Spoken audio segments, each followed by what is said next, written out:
Friday the 13th.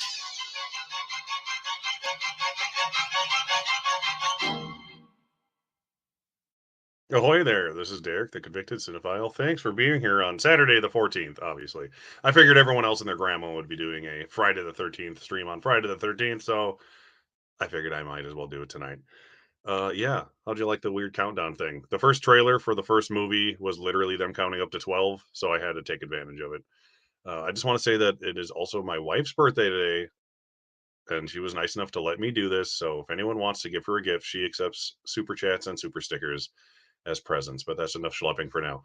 I'm going to introduce my fantastic panel so we can talk about all 12 of these gore-tacular films, and then we're going to rank them personally, and then I have a little community challenge-esque point-based ranking of all 4 of them that we'll watch at the end, and I was pleasantly surprised what showed up where personally.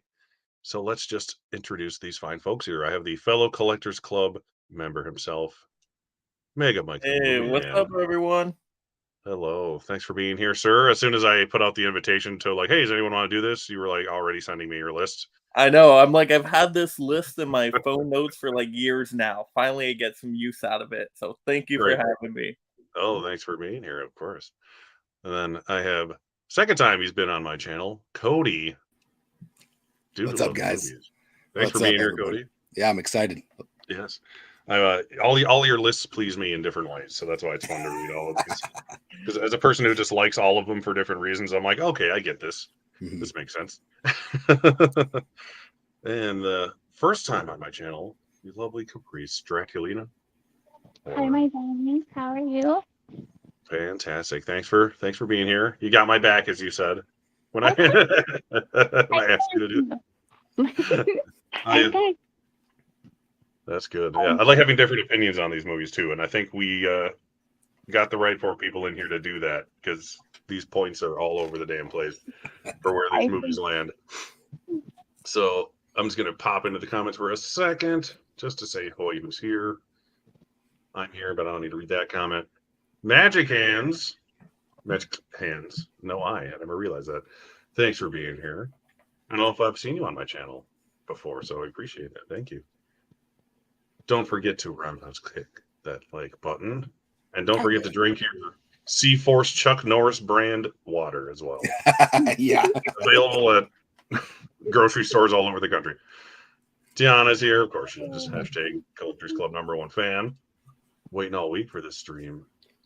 And then an Aw. extra day because yesterday was Friday. And happy birthday, wife, says Tiana. Yes, happy The Holy birthday. Holland Oats, he's here, he's everywhere. I think he's just a company of people who watch live streams and he somehow makes money on it. That's the only explanation to why he's Cameo on appearances. I really think that Hall & Oates, it's really Charlie Day. That's really Charlie Day. He has that picture. It's really him. Oh, that'd be amazing. It's Charlie Day at home watching all of our streams. I love you in Monsters University, Charlie.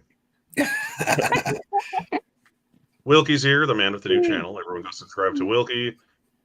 If you haven't, I haven't, but I'm going to do that, and I keep forgetting. I'm a terrible YouTuber. But, but I'll give you the shout out because at least I know that. All right. Yeah, there's a lot of movies here, so let's just start going. Where's the first one here? Let me scroll up 500 things. The original Friday the 13th from 1980. Okay. All right, who wants to start on this one? Just give me your thoughts.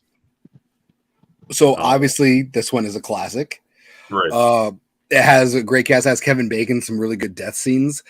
And honestly, my whole life, I really thought, spoilers, I never, so I saw this movie when I was really young, and then my whole life afterwards, I thought Jason was in this movie until I saw Scream. I was like, that's not true.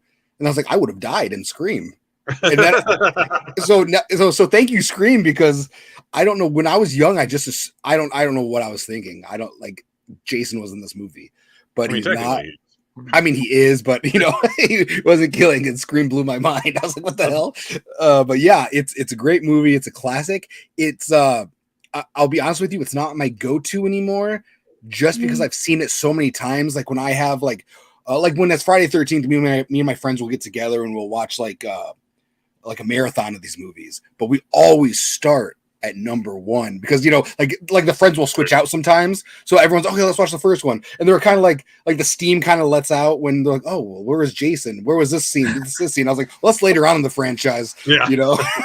So we always get to like 1 to 3, and then the next year it's 1 to 3, or not next year but the next Friday 13th it's 1 to 3. So I've just been I've seen the first one so many times to where I don't watch that one as much anymore, but I still love it. Yeah, and that's another thing. I'm sorry. This is my stream now, guys. So sit back. No. I do just want to say that I like all these movies. Yeah. So I just don't want to be like say my last place. People are like, oh, Cody, he hates that movie. That's not the truth at all. I like all these movies, so I'm a fan of the whole franchise. Yeah, I second that absolutely as well. To me, this is a very consistent franchise, so there's not a terrible movie in the bunch here. I will say also the first one isn't my go-to anymore, because usually on Friday the 13th, I want to see a Jason movie, and you really don't get much Jason in there besides the kid popping out of the lake, right? Mm-hmm. But other than that, I mean, the gore effects in this movie are amazing because they're all practical, done by Tom Savini, who is like the go-to gore makeup artist. So those were fantastic, like the arrow poking through the neck. Absolutely amazing. And I love the intro for this movie. It builds up the suspense perfectly, like with the girl walking through town and then she has to hitchhike, and then people are warning her about this whole Camp Crystal Lake thing. So I love how the lore is set up. And then I love the twist ending with it being, Pamela Voorhees and that kind of, shocking you a little bit. So I do like the ending. I do like the beginning. Some stuff in the middle gets lost a little bit for me, but like it overall. On the music's great. Music is so memorable. Manfredini knows what he's doing at these movies. That's for sure. How about you, Caprice? So for me, I'm kind of notoriously known for being very hot and cold on this franchise. I think I'm quite different than you guys. Good. There are some that I absolutely hate, and there are some that I absolutely love. This one, I appreciate its place in the horror genre. I really do. I know that this is a classic staple in horror, and for somebody who loves horror, I appreciate that very much, and I respect it. It does drag a lot for me. I can agree with the fact that you guys, what both Mike and Cody both said, that that ending is just it's a You can't. Nobody really guessed that going in. They're just like, it's not going to be some old lady doing all this. No. And you know, it was. And so the ending alone, what makes this movie for me, and again, the music is great. Some of the kills are really good. It just really, for me, it was kind of boring, if I'm being honest with myself. But I do respect it, and I do appreciate it for what it is. How dare you say this movie's boring? Sorry. I actually agree with you entirely. This is the one, like, by the time, like Cody was saying, you lose your steam if you want to like marathon these movies, which I have a buddy who does every Friday the 13th. He watches all of these, and I've watched some of them with him some years. I just wasn't able to do the whole thing. He does it for Freddy movies too all the time. And I was like, by the time I'm done with like the first one, I'm like, oh, now I get to watch the second one, which is almost the same. So yeah, outside of the gore fact, I love the whodunit factor of it is good, and the ending's really good, and obviously some of the kills are great, and blah blah blah. The music, we all said that. But yeah, long story short, this is probably one of my least favorite ones to watch, just because I know how slow it is, and a lot of this movie feels like filler. It's just like, hey kids, we need to fill 10 minutes of time in this movie. Why don't you pretend you're playing strip poker or whatever the hell they do? Well, that was then one of you'll die in a minute. Well, that was the thing. They had to. The movie wasn't long enough, so they had her make coffee. So that's why if you pay attention, her making coffee is taking so long because they needed to fill time, some filler. So there's filming her making coffee. Yeah, that's just funny. That's a lot of this movie is making coffee. Yeah. I still like to watch it once in a while, but yeah, it's like I could skip to part 2 and do a marathon from there and be much happier, because this one kind of makes me like, I'm ready for a nap. When I'm like I said, I like all of them to an extent for different reasons, but this is the one I find the slowest. So that's where I put it for me personally. But on to a lot of people's favorite. Yeah. Part 2 from 1981. Yeah. I love part 2. I love part 2. Well, then you two talk about part 2 because you love them so much. All right.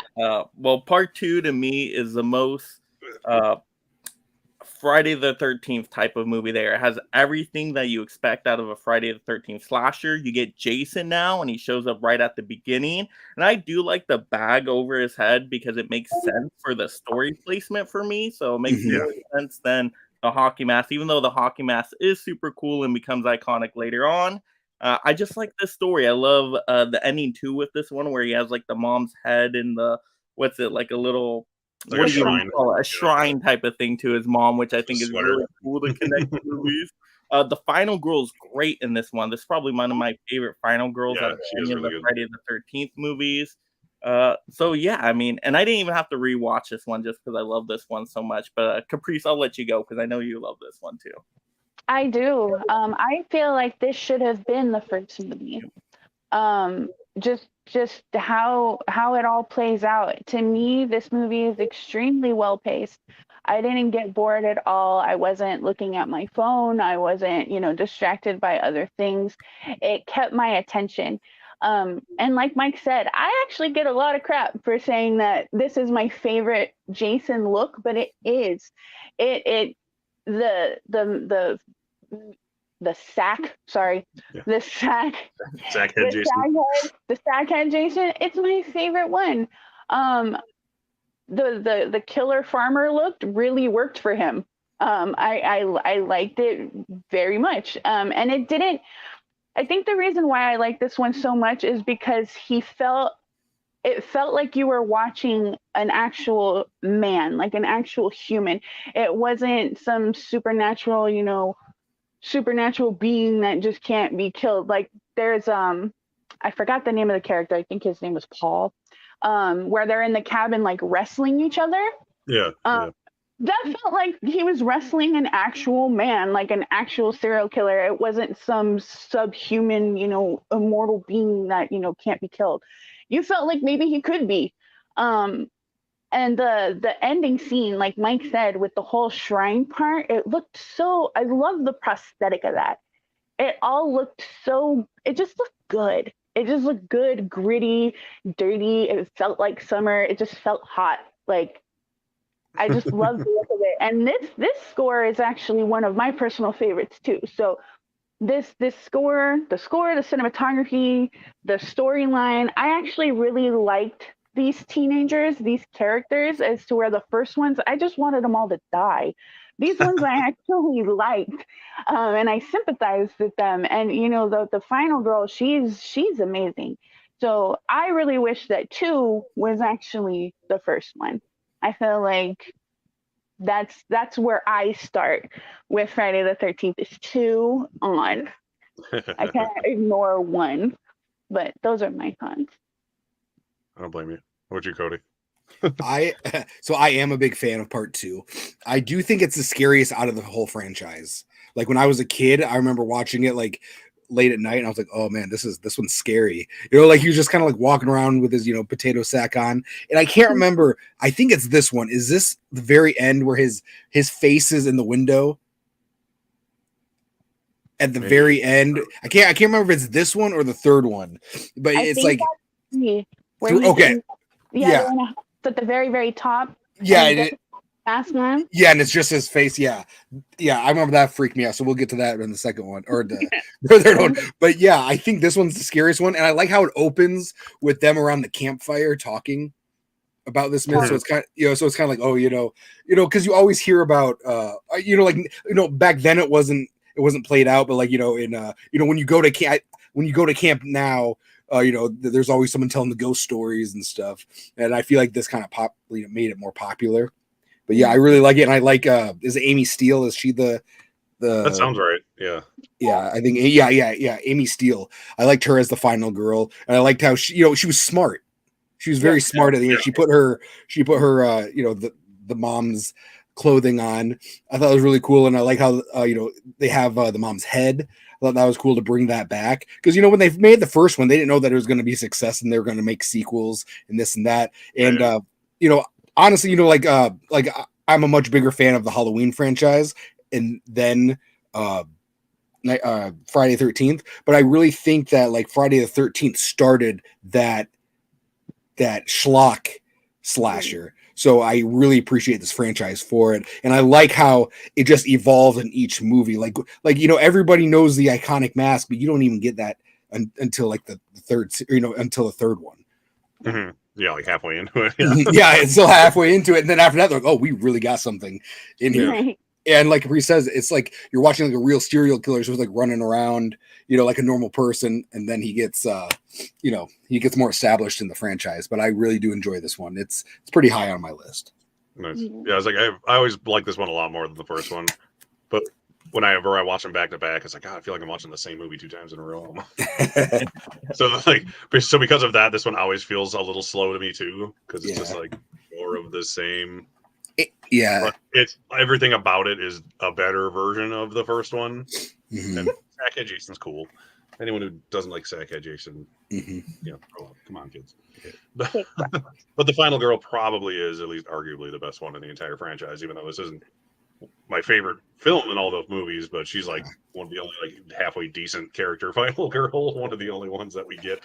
So I appreciate that about it. And the characters do feel like real people, including Jason, who actually is in this one. But yeah, two's a popular one. The timeline is a little wonky though. Like all of a sudden he's an adult, thing, you know. Yeah. But you know, you just go with it. Yeah, those of my friends all we were watching all these. They're at like part 7 or something like that. They're like, "What year is this now?" It's 18 years, because like the first one is this year, and then he was this old, and then this one is like how many years later because he's an adult now. Yeah, and he say Friday the 13th had been like the year 2040 or something like that at that point. Yeah. He like stays a kid for years, and then all of a sudden 1 year later he's an adult. It's like he got out of the water, and that helped him grow. Yeah, you know? He got the vitamin D he needed, and then he was good to go. Yeah. That's always been my biggest gripe. I was like, I thought he died in the lake as a child. Who is this grown ass man? Like, I was like, where did this grown man come from? I thought he was supposed to be a child. But you know, he was just hiding out in the woods for 20 years, waiting for his mom to get murdered so he could avenge her. Apparently, that makes sense. I can see why Tom Savini didn't want to come back and do the second one, because this doesn't make any sense. But damn, is it fun? Right. And then the one with the best music by far, Friday the 13th Part 3, in my opinion, from 1982, with the disco Friday the 13th theme and the famous hockey mask. I actually like 3 a lot. I like it. It's more fun than the first 2, so I like it a little more than the first 2. Mhm. The characters are more stupid, cliche slashery characters, which I could see people liking or hating. I prefer Hockey Mask Jason. I'll just say that. So yeah, But like, I don't care. It's all good. And the 3D corniness of it just make it super fun to watch. This one just it's more fun than the first 2, and that's the reason I prefer it. But other than that, like, it's probably as good as the first 2 quality wise. Other than the thrown together 3D hilarious effects, like people throwing pitchforks towards the camera and shooting a little harpoon gun into the lady's eye, all that fun stuff. So yeah, there you go. Got the 3D glasses for it. Did that come from the first DVD set or whatever it was? Yeah, that yeah, this one. Yeah. Oh, that one. Okay. Nice. Yeah. Yeah, I remember my old DVD set had those too. And my 3D TV just crapped on me. Now I can't even watch it in 3D. Damn it. I got to see Friday the 13th Part 3 in theaters, I think, Oh, nice. 2 years ago, and it was really cool, and it was the old school Nice. Yeah, so it was my first time watching a 3D movie with those, so it was a little weird to get used to, but it was really cool and I liked it. And this is another one of my favorites. So when people are like, all right, let's watch some Jason, like, this is the one that I'll be like, okay, let's start with this one when he gets the mask. So people think this is like the first one, and I can understand why they would think it, because he's getting his mask, and people are like, okay, he's so iconic with that, you don't even know, and then you tell me he's not even in the first one, like, what? But yeah, I do like this one. It does suck that, like, sometimes we can overlook it because we're big fans of horror, but sometimes if you're trying to share it with somebody, like, it being in 3D, like, it only worked while it was in 3D during that initial run. So it's hard to explain to people why it's looking like this. They're like, no, it's because, oh man, they really shot stuff weird back then. It's like, no, it was 3D, that, and I swear every time I had a yo-yo when I was a kid, I would always think about this movie. Yeah, I love how you can see all the strings and stuff, and 3D effects. I'm like, I don't care, it's great. Yeah, it's awesome. How about you guys, Caprice? What do you think about this one? Since you love 2 so much. Since I love 2 so much, I when I went back and watched it, I was pleasantly surprised that the only thing that I actually liked about this movie was the fact that he got his mask and we see the, iconic Jason look. But the movie itself, this, just for me, this movie again goes back to number 1, where for me, it dragged, and it dragged hard. And this was one of those ones where I did get a little bored. I did like the kills. The soundtrack was good. It was just the storyline kind of fell short for me. And the unmasking look for Jason in this one, I am not a fan. It gave me like a Wish.com Hills Have Eyes look, and yeah, kind of. and then when it's the scene that Cody was talking about, where you see him in the window and you get a zoomed in look, and you see this, Hills Have Eyes face, and you're like, damn, okay, but it got cheapened by him running out of the house like at the Forget about that. And instead of being like, oh damn, I was hysterically laughing, and I felt bad.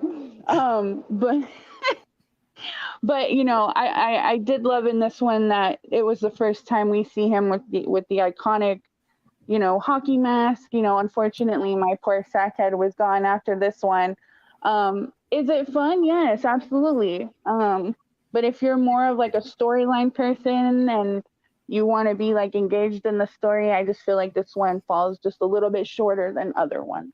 Yeah, this one is more about the gimmick, and that's what makes it. And I do want to say though, I have never seen this movie in its actual true format. I've never seen it in 3D. I've only ever seen it, as a standard. So maybe if I did see it in 3D, my opinion would change. I'm not sure though because I haven't seen it that way. But I just wanted to let that like be known. Just Yeah, I haven't seen it in 3D either, but I could just imagine it being it'd be more fun. But the not watching it in 3D stuff is what makes it so much fun to me. Yeah. It's just like, oh, this is terrible. I love it. What you, Mike? Yeah, I would not use the word fun to describe this one. I don't like this one at all. I mean, I second everything Caprice says here. The 3D gimmicks are ridiculous, and there's so many of them because you knew they were just like, oh, we got to put 3D in here. 3D is the big hot thing. What can we add 3D? Hey, let's get somebody juggling and let's look at it forever. I'm like, those scenes are so long and drawn out and just awkward and weird.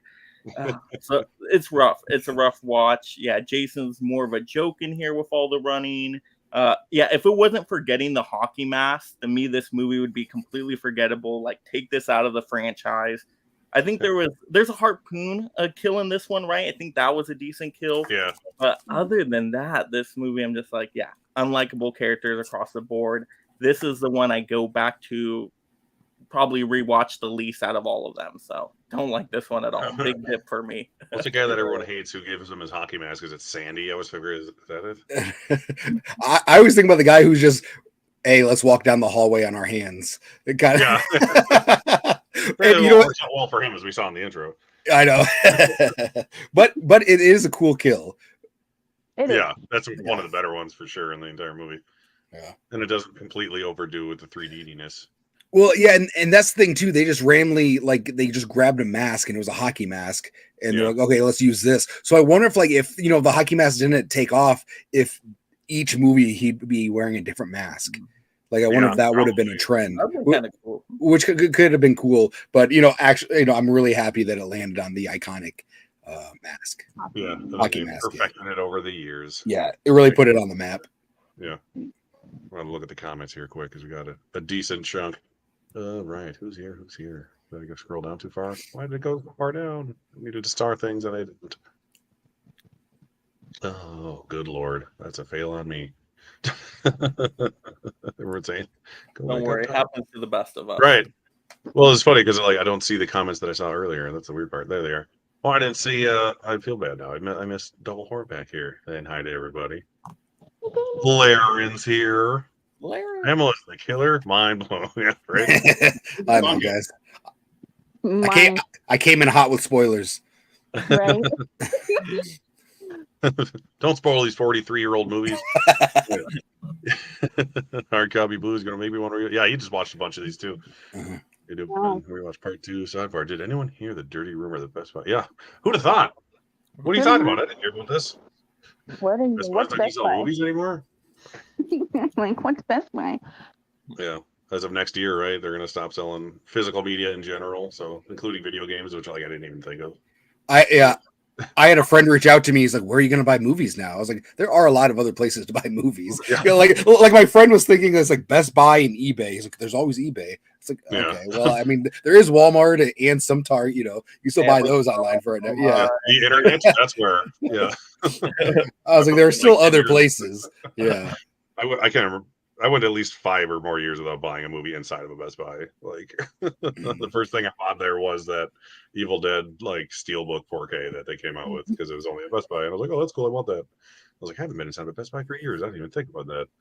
But yeah, it sucks, but it's not like I'm gonna miss it that much.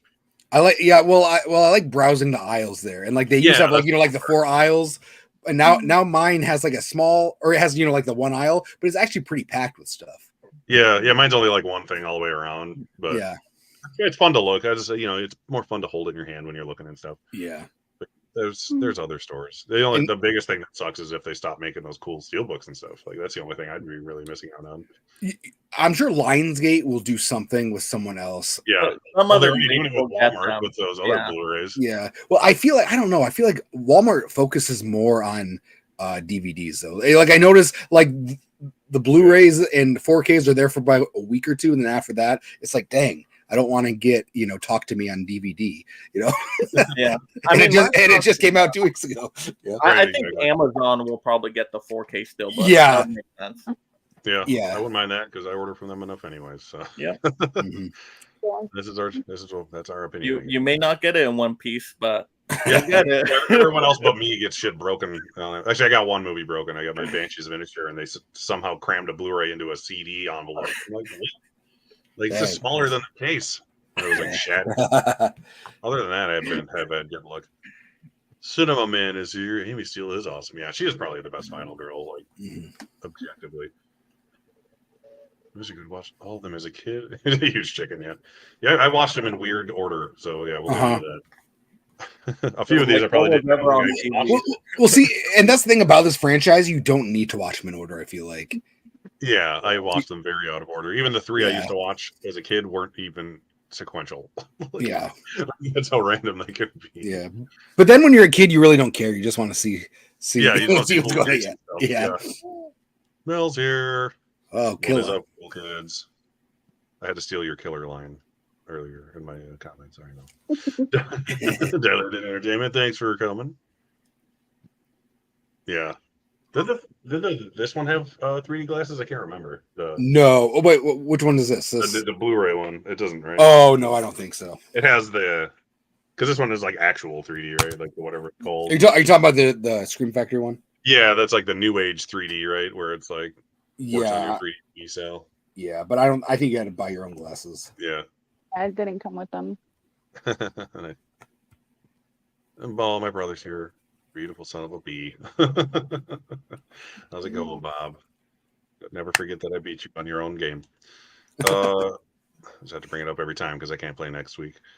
All right, people just chatting back and forth saying, I've been reading off the wrong one. I need to rewatch all of them. Yeah, I want to rewatch all of them. I didn't watch any of them for this, and that I know. Planning all this. I'm like, I want to watch them all. Damn it! Stupid movies. All right. Where are we? Part 4. Friday the 13th, Part 4.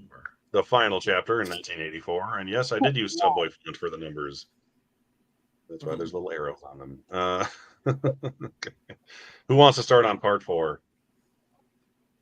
Go. I can. So 4 4 is probably arguably a lot of people's favorites, and it is one of mine as well. I like Corey Feldman here. Corey Feldman was such a big part of it, and I like that he was playing a young Tom Savini, like he was kind of like a mask maker and stuff like that. It has I love the poster. It's my third favorite poster in the franchise. That's a good one, yeah, and I love the free when he at the end when he throws a machete in his head and he goes down, and it's like it's like, oh man, like that's wicked. I used to always hate when he shaved his head. I don't know, like it always bothered me that he didn't get all of his hair. But as I'm older and now I'm like, well, I understand now, but still, it's like, why'd you have to shave your head? But I really, really enjoyed this movie. I like it a lot, and and it's cool. They kind of go all out because they thought it was the last one, but man, were they wrong that it was not the last one? Live. But yeah, that was the last one. Though. Yeah, definitely a really cool poster, and definitely an eye grabber when you're a kid. Yeah. Oh, for sure. Yeah, that old VHS case. Oh, the good old days. All right. Yeah, Mike, I mean the title was just such a misstep there, huh? Well, did it? You're gonna be no more than this, that's for sure. I know, it's like you would think though they would leave it open just in case, just in case. Yeah, but it was kind of cool. The death of Jason or something like that. I know, right? Give it away. But I guess it sells people on it, right? If you say, "Hey, this is the final one," if you love the first 3, you got to check out this last one, right? Yeah. Yeah. But the gore effects were great in this one. Yeah, Corey Feldman doing all the mask stuff. I love seeing the mask. That was really cool. And the final showdown and them actually killing Jason. That's really cool. So overall, a well put together movie. I'd probably, I wouldn't say it's my favorite, but definitely pretty good.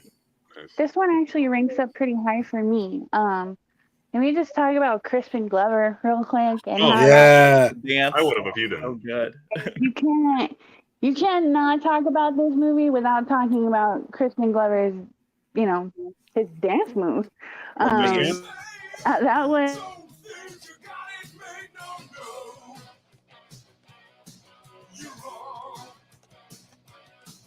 I'm like, I want to do that. Man. And he so good. And he's dancing to a totally different song too, I believe. Yeah. Oh, I'm sure. He's So- dancing to the songs in his brain. Yeah, probably. Crazy person. And I think in the special features they were saying that's how he actually like danced at the clubs and stuff. So that was like legit dancing for him. Yeah, Oh, yeah. I'm notoriously known as like a horrible dancer, but anytime someone picks up this movie, I just get nothing but praise. And how could you not? I mean, look at that man. Like, he is ripping up that front room. You know what I mean? Like, you can't. But, you know, I will say that for me, this one kind of made up for 3.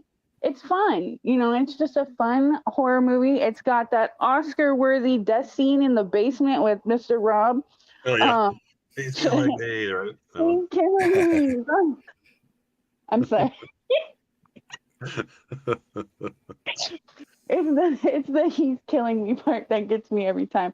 No, but you know, I agree. I loved Corey Feldman in this, and I love that he was the one who ended up, you know, killing Jason in this movie. I get what Cody was saying about the hair. When I watched it before, I didn't really understand it, but now watching it again as an adult, I'm kind of like, oh, he did that to, you know, distract him. But yeah, that where he just cracks him right in the face, and the whole, and he just slides down, and you're just like, oh yeah, like it made up for every bad kill in 3 for me.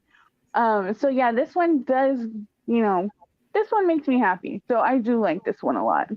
Nice. Yeah, this is objectively probably the best one, I would say. Like, I don't, not necessarily saying it's my favorite overall for various reasons, but like this seems to be the most popular answer as like that's the best one out of all of them. And I get it, because I think this one has the best characters. Like, it has the most actual character development and people you care about in it, like with Tommy and his sister and all that. So I like that about it, and I love the Tommy Jarvis story. They pulled a Halloween 4 before Halloween 4 did a Halloween 4 in this one. Yeah.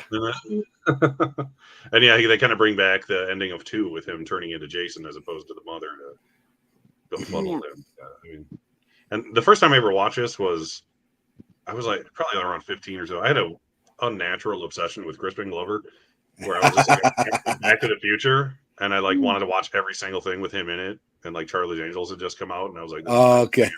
I was like, oh, he's in the Jason movie. I haven't seen it. Let's rent it. And then like when that dance scene came up, I like laughed for 20 minutes, and I had to rewatch it, rewind the tape a million times, because you know it was those days. But yeah, part 4 is top notch Jason in my opinion. And yeah, his death scene. Well, he does die. It's not like he doesn't die. Yeah. Yeah. If you're losing someone in the franchise, you throw this one in, and they're like, oh, okay, I understand now. Yeah. You could just watch this one and it'd be like, that was cool. You know, Yeah. like, if you're gonna show someone one Jason movie, this is probably the one to show them. Yeah, that's the one to show them. Yeah. And they think it's the last one, so. Yeah. And they're like, they didn't make another one, huh? And you're like, no, they never did. Until the next year. In 1985, Friday the 13th, Part 5. A New Beginning. This is what happens when you let porno directors make slashers. And I love every minute of it.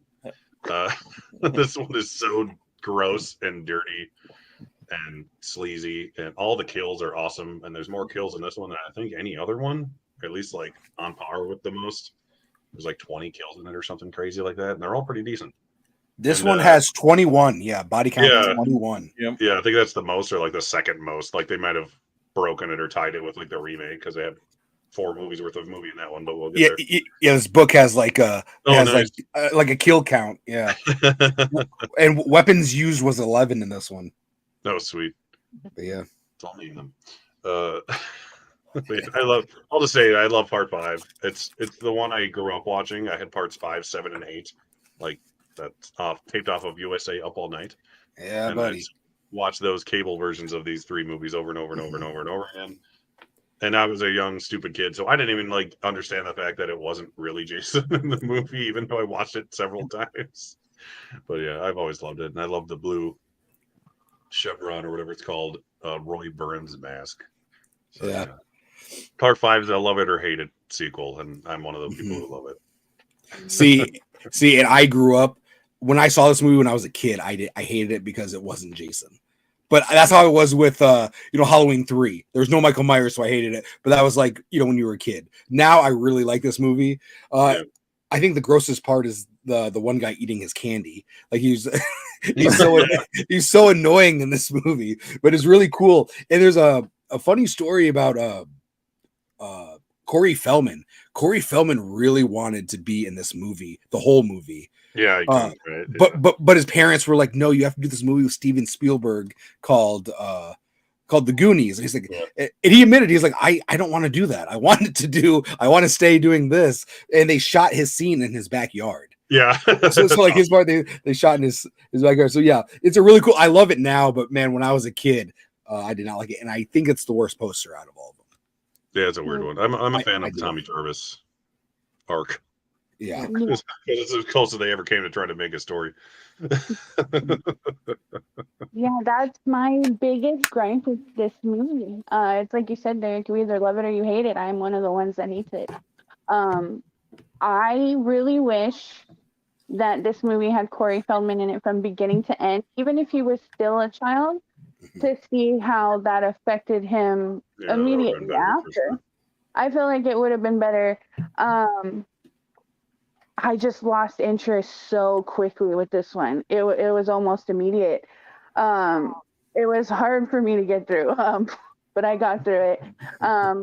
It did have I will say it did have a lot of kills in it. So, you know, that also might be part of the reason why it was so kind of touch and go for me, just because there was just so much going on. And it was so over the top. Yes. Very over the top. Would I say it was awful? No. Would I say it was great? No. I just feel like if, you know, you were going to start a Tommy Jarvis arc, like, I just wish it was Corey Feldman, because I love the character so much in Final Chapter. I would like to see him. It would be like replacing Andy in Chucky 2. Like, sure. Like, it would be like jumping from Andy being a child to being a full-grown adult. You're gonna miss that one part, and it's not gonna make as much sense. It's not gonna be the same. When I saw him in the very beginning, I was like, "Oh, cool! He's gonna be in the whole thing." No, he's not gonna be in it.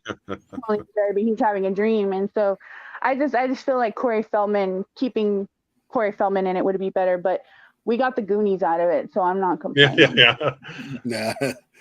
I ain't complaining, I suppose. Yeah, it definitely would have made more sense. This is another one of those like unexplained time jumps that make it like in the future because he's like 10 years old. and then like you watch it now and you're like say if I was older, I'm like, why are they really focusing on this paramedic, like his eyes and stuff? Why do we care about this background character, you know? So it would be like a dead giveaway, I think, if I watched it now, even though I know the ending. But it's just it's funny how like that was their subtle clues back in the 80s, you know? Yeah. And he has the kid really. Yeah. I love that. He was axed by that crazy guy. Oh my god. Yeah, and then like the mom. Yeah, and then the mom and dad, or not the mom and dad, the mom and son on the motorcycle. They were super annoying, but they were very nice in real life because I did get to meet them. They were very nice. Yeah, they're hilarious. They're so conscious. I love it. Yeah. Number 5 is great. I just rewatched this one again before the stream. And yeah, them zooming in on the paramedic, I'm like, okay, that's a little too much. Like, it's not very subtle at all, especially when you know the ending. It's like when you rewatch, it just sticks out. It's like way too long on him. I think it would have done a lot better if it was like, didn't zoom in on him at all. He was just in the background. Would have been a much more shocking ending. But the characters are great in here. They all have unique personalities. Yeah, some of them are outrageous and annoying, but it's a good mixture in there. And you get some cool dance moves in here too. The lady in her room, like doing the robot kind of dance moves, like listening to the music when fake Jason comes in. So that didn't bother me, it being a fake Jason. It made it make sense, and it was something different because last one was Final Chapter. Jason died, so if you're going to continue with this, you got to use a copycat killer. And they changed the mask at least, so they're kind of hinting that this is something different going on there. So I appreciated that. I was fine with the Tommy Jarvis actor because it was such a leap in time. So it wouldn't make sense if time went forward to keep Corey Feldman, because Corey Feldman was still young during then. And at least they still had him kind of cameo in the movie at the beginning. So kind of got the best of both worlds there. You got to see some masks again, which were really cool in the movie. I thought this was just a great cast all around. Interesting story, nonstop kills from beginning to end. I think it was very well paced, not a dull moment in this one. This one I can rewatch a whole bunch, so I really like this one. Yeah, I don't like that. I just thought of this up now, but yeah, they call it the new beginning, not obviously because of Tommy, but even like within this movie, they have like the parents' kid getting murdered and taking a revenge story, like in the original one. So I'm like, it has both things. It's amazing. And it's different to have, like, I mean, back then people were like, this is fake. I don't like this stuff. But like now it's like, okay, they were trying something different. That's cool. I do have a quick story about the mom and the son. So I met them at a convention, and I don't know what was happening, but I was taking a picture with the son or whatever, and later on I'm looking at the photos and she's in the background flipping me off. So it's so cool. She was so cool. So RIP to her. Oh, that's yeah. They were hilarious. I always loved them. Like, they're so annoying, but even as a kid, I just thought they were hilarious. Yeah. And Mike, since you mentioned it, I'm going to do this.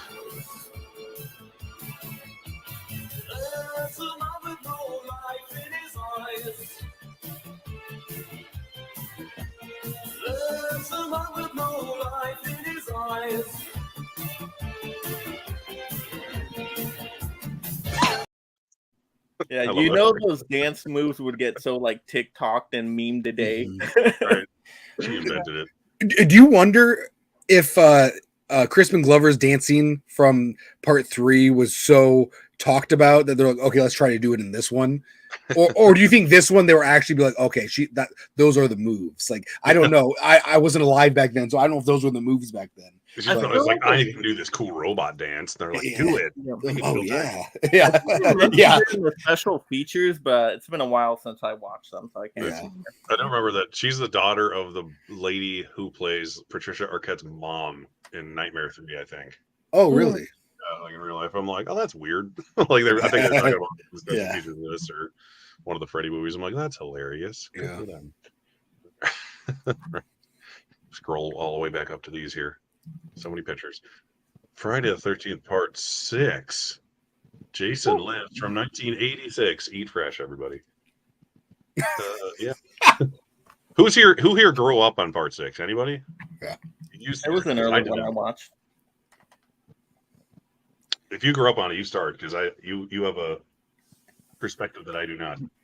Yes. So yeah. So yeah, I grew up on this one. This is like Jason at his best, I believe, in my mind, like in the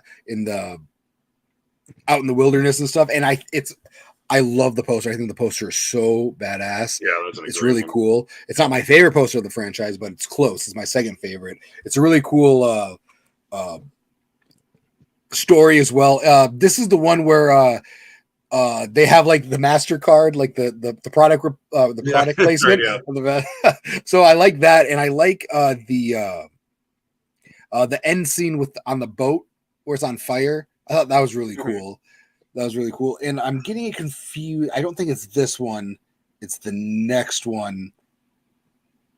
Okay, now I'm getting confused. I get this franchise confused sometimes. Yeah, especially if they're like yeah, movies. Yeah, they're confusing. Yeah, but yeah, the ending is really cool with the fire going on, and they when they turn on the boat to like mess up his face. That's this one, right? Correct? Yeah, they select the propeller. Yeah. I think that's really, really cool. And but yeah, this is a go-to one. I like how he comes back to life. I don't know why, that it makes sense to me. It just does. Like it's dumb. It's dumb, but it's how I'm like, okay, I can roll with that. See, I'm like, what is this? No sense at all. Electricity, I guess. Frankenstein out there, I guess. I'll say it's better than a dog peeing on you and you coming back to life, like in Nightmare on Elm Street Part 4. Yeah.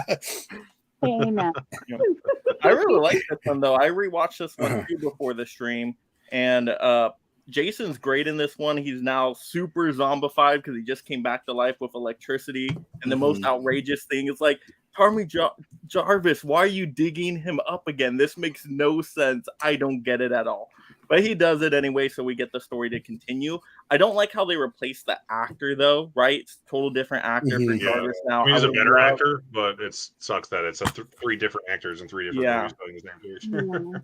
Yeah, so that felt weird to me, but other than that, the music's great in this one. Isn't this where Alice Cooper does the music for this? Yes, one, right? yeah. So the music's very good. Yeah, this is the most MTV one. Yeah. Very The much kills so. are great in this one too, like when he does the triple machete head kill when they're like playing paintball in the woods and stuff. And then I like how they take the story to where it's now the kids are at the campground, because before that it was always before the camp opened up. This has a little bit of a twist in there with that. And then the ending's great too, like you guys said, with the propeller stuff and the boat. So I thought this one was very solid, very fun one. Yeah, this one has the most danger because it has those elements there, and it has John Travolta's nephew, he's the guy who's driving the he's having the sex scene and he drives in the RV. Funny. Yeah, RV. It kind of looks like him now that you say that. yeah. It's his nephew, or he's related to him somehow. But I think that's a cool scene when it flips over and he's standing up on top. So that's an iconic scene. Or whatever. Yeah. Yeah. Cool. Yeah, I really like that too. It's a good soundtrack here. This one has a cool soundtrack. The other ones don't have as good of soundtracks. They just have cool like scores. But this then it has the damn enchiladas. So that's the fifth one. Is it? Yep. Which one is this? Oh, it is, isn't it? Yeah. What do you think? It is. It's got the damn enchiladas. Yes. Okay. Yes. With the DJ from Street Fighter. Yeah. Or Joanna Man, as I like to call him. Yes, Joanna Man. Yeah. The other guy from Return of the Living Dead. Whatever. Yeah. Joanna Man. God, saw that in theaters and that was the only one. What'd you, Caprice? This one is actually probably one of my favorite opening scenes of any of the Jason movies. The amount of just 80s cheese it sets you up for is astounding. The 007 shot in the eyeball. That's cool. I was dying. I was actually lucky enough to see this in theaters at the end of last year.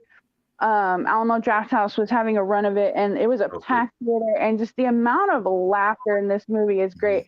You get great kills, you get fun jokes, and I agree with all of you. This is probably one of my favorite soundtracks / scores for a Jason movie. This one is just fun. And I will agree that I wish they hadn't changed actors for this one. I wish it had just been the other guy, but who knows what he was doing. But maybe this guy was the one who could handle such an amazing opening. But I do like this one a lot. This one is a lot of fun. Yeah, Caprice, I enjoyed how you brought up the comedy of this one, because now I'm remembering the groundskeeper is hilarious. He like winks at the audience and is like, some people have a sick form of entertainment. And you're like horror movie lovers out there. It's like, oh, that's pretty cool. Yeah, this one knows what it is. Like it's like a self-parody Jason movie, and it's hilarious. And it's like it's the least gory, which like a lot of like the reason people don't like this one, if they don't, is because it doesn't have boobs in it, or very many, if any. Yeah, and it's not as gory or as violent, and the kills are more funny than they are scary. That's the reason I showed this to my 5-year-old last year as his first Jason movie, and he loved it. So the MPAA was very strict with these movies around this time. So I think that they have a cut where it's like a lot more gorier, but they had to cut it all out. Yeah, I don't know if they even like have that. I know like the part 7 like extended cut is like lost forever. And apparently. But yeah, this one's just fun. Yeah, the James Bond opening, the smashing the face into the tree, smiley face gag, the triple folding the cop in half. I mean, like, come on, it's ridiculous. This is the one with it has Bernie from Weekend at Bernie's. Is that this one? That's 7. He's the therapist. Okay, he is. Yeah. Oh yeah, I was thinking he was the cop. Therapist. Yes, I was thinking he was the cop that was with. Okay, yeah. Yeah, the cop looks familiar too. But since you mentioned it, let's get on to Part 7, The New Blood, 1988. Jason versus Carrie, as fans love to call it. Yeah, it also stars Bernie from Weekend at Bernie's. Like I said, this is one of the other ones I had on tape, watched it constantly. Telekinesis versus Jason Powers. It's so stupid, but I love the hell out of this one when you watch it. Like these have a lot of nostalgia to me. A lot of the earlier ones I didn't watch until like I got the DVD sets as like at least a later teen, and finally watched the first few of these. They're just cheeseball fun. I love the stupid dad who drowned in the beginning comes back and like and it's like, what? Why is he still normal? Like, shouldn't he be like decomposed and stuff? You don't care because it's Friday the 13th part 7 for God's sake. I always have fun with this one, even though it's ridiculous. But it is the best looking Jason in any of these movies. I will die on that hill. All the people agree with me. I know that. But That- when he that- put his mask on, holy shit, is he cool? And you can see like his spine through his back. The makeup job on this one is just amazing. Yeah, this I don't know how you guys feel about it, but for me, it played like a really long commercial. Like with that, the narrated beginning, and it did like the full recap, and it was showing you all that stuff, and it was narrating as it went along. Mhm. It felt like a really long, like made for TV commercial, and I was just waiting for them to be like Jason 3D. Like I was waiting for it, and it never came. But I agree with Derek that the telekinesis part just fucking killed me. I was like, this is so out of place. Like it felt so unnecessary. I feel like if that part wasn't a part of it, it would actually be really good. I agree with Derek. I do like the unmasked look of him in this one. His whole look in general in this one looked really cool. He had all the ripped clothes and he was like exposed in certain parts. He had, the rib cage showing from the back and the spine. His face looked, super, I don't know how you would describe that, as like skeleton-y, zombie-like. Yeah, he's creepy looking on this one. Cool, but the telekinetic part just destroyed everything for me. Got to fill 30 minutes somehow. And like I said, I'm really hot and cold with some of these, and this is just one of them. I'm like, yeah, it's a part of it. It exists. It exists. It's good if you're really drunk and having a good time. Yeah, it's a watch with friends movie. That's what pretty much all these are. But yeah, this it's okay. I'll give it that. It's okay. But the telekinetic part didn't need to be in there, like, at all. Didn't Telekin need to be there?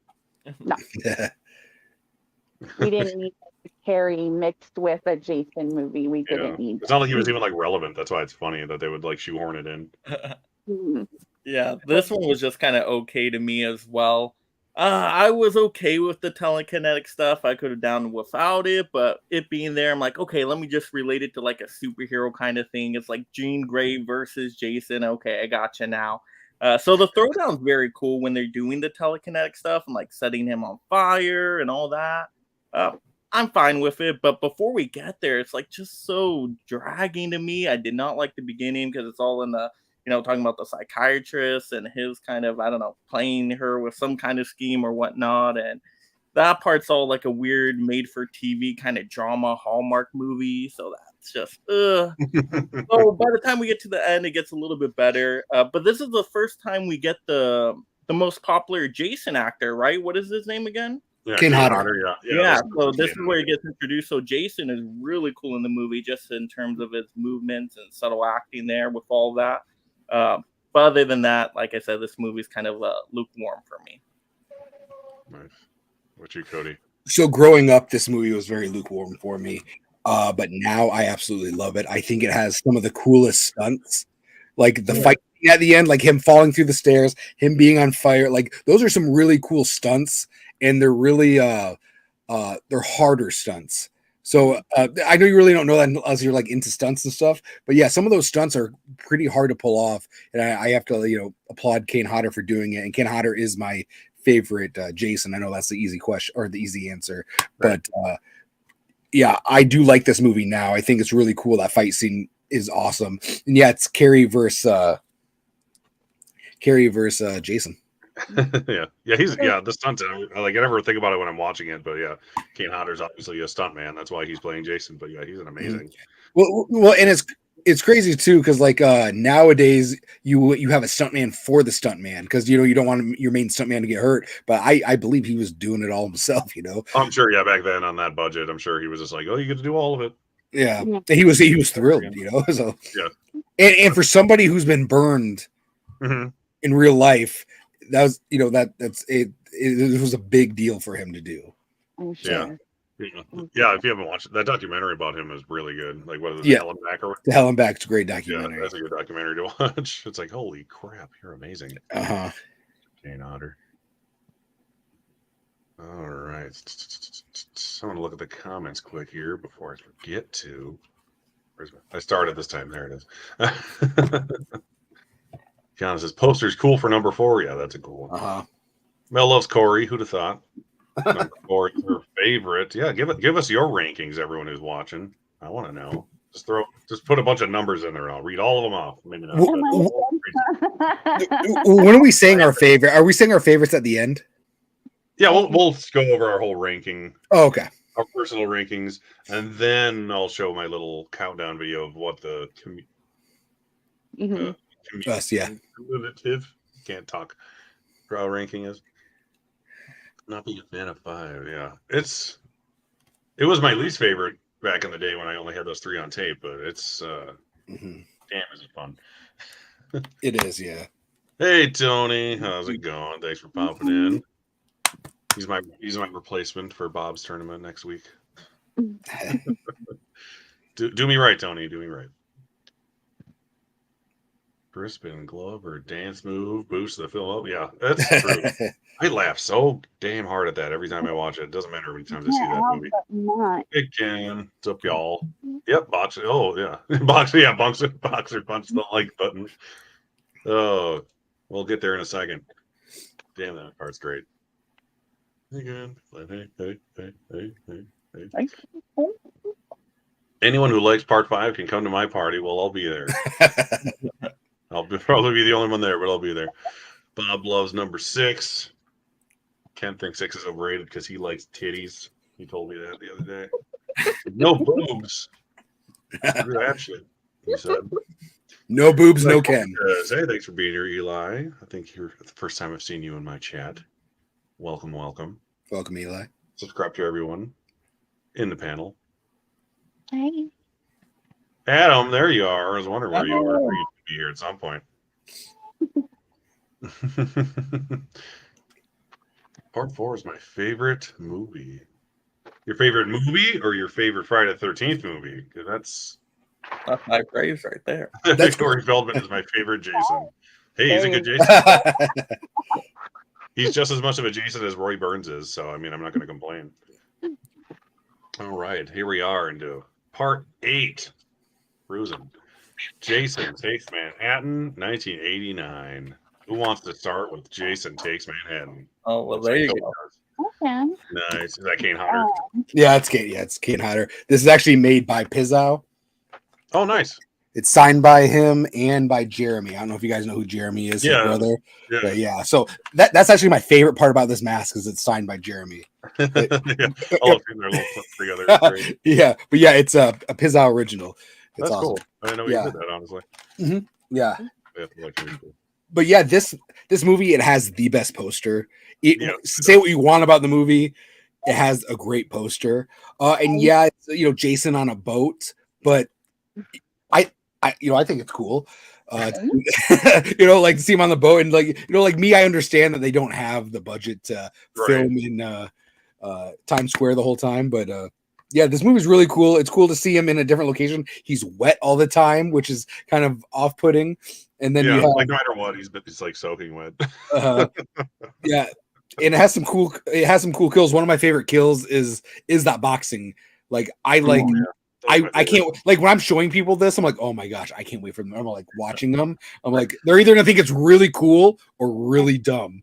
but it can go either way. But I think it's really cool. But yeah, it's I definitely think it's a fun one. And I know it makes no sense. He's in a lake, and then all of a sudden he's in New York. But those are the kind of things that you just put out of your mind. And it probably has one of the worst endings to me, when he kind of turns into a kid. But to me, I think that's in like the final girl's perspective. Yeah. I also think the final girl is kind of the weakest in this one as well. Yeah, she's not horrible, but she's not great. Yeah. Yeah. Especially how much like focus she actually gets in this movie. I think she'd be more interesting. Yeah. And the whole kill with the one lady gets it really bad with the electric guitar. Oh yeah, hey, yeah. And then the other lady gets thrown up in the ceiling. Oh yeah, it's a fun time. That girl, she's what's her name from X-Men 2? Lady Deathstrike. Oh okay. I forget her name right off the top of my head. Somebody told me, but yeah, in the original poster, the I Heart. yeah, that's a cool poster too. Yeah, Yeah, that was a teaser poster, but they had to change it and they couldn't use it anymore because New York was trying to clean up, and they thought that I guess they didn't want people to think Jason was actually there, or so they were trying to clean up the crime and stuff, so they didn't want that kind of promotion. So that's why they had a cease and desist to not use that poster anymore, and they switched it to this, which I do absolutely love this poster. You can show New York, but don't say it. Yeah. I agree with Cody on that. That one is actually my favorite poster as well. I actually have that one in my collection. Nice. I have so much fun with this movie. I love the aesthetic, the colors, the music. This is actually my favorite Kane Hodder performance. And one of you guys can correct me if I'm wrong. I'm not 100% sure on this, but I also feel like I've heard that this was the lowest budget Friday the 13th movie that they have. And that, that's why they could. Yeah, this was $5 million. Yeah. This was actually a really great movie. I love that I can look at this Jason and he's all wet and he's slimy, and I just feel like I can smell him through the TV. Like he just looks like, smells like wet garbage after rain, and you love every minute of it. He's covered in mold, and a lot of people don't like the look of him after, but like when they take off his mask down in the sewer, but. To me, this is the most realistic. This looks like somebody who's been waterlogged, somebody who looks like they've drowned and kind of been through it. Like, I know it's a little cheesy, but to me, it's the most aesthetically accurate. I also love the soundtrack and the score of this. This is also one of my favorite kills. Is the boxing scene where he's smacking. He's just punching Jason left and right, and Jason's just standing there, and then he looks at him and he's like, "Give me your best shot," and then just a moment of hesitation and just bam, it's just off, and it just goes for it.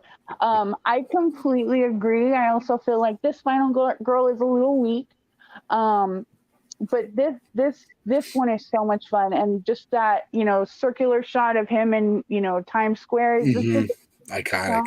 Yeah.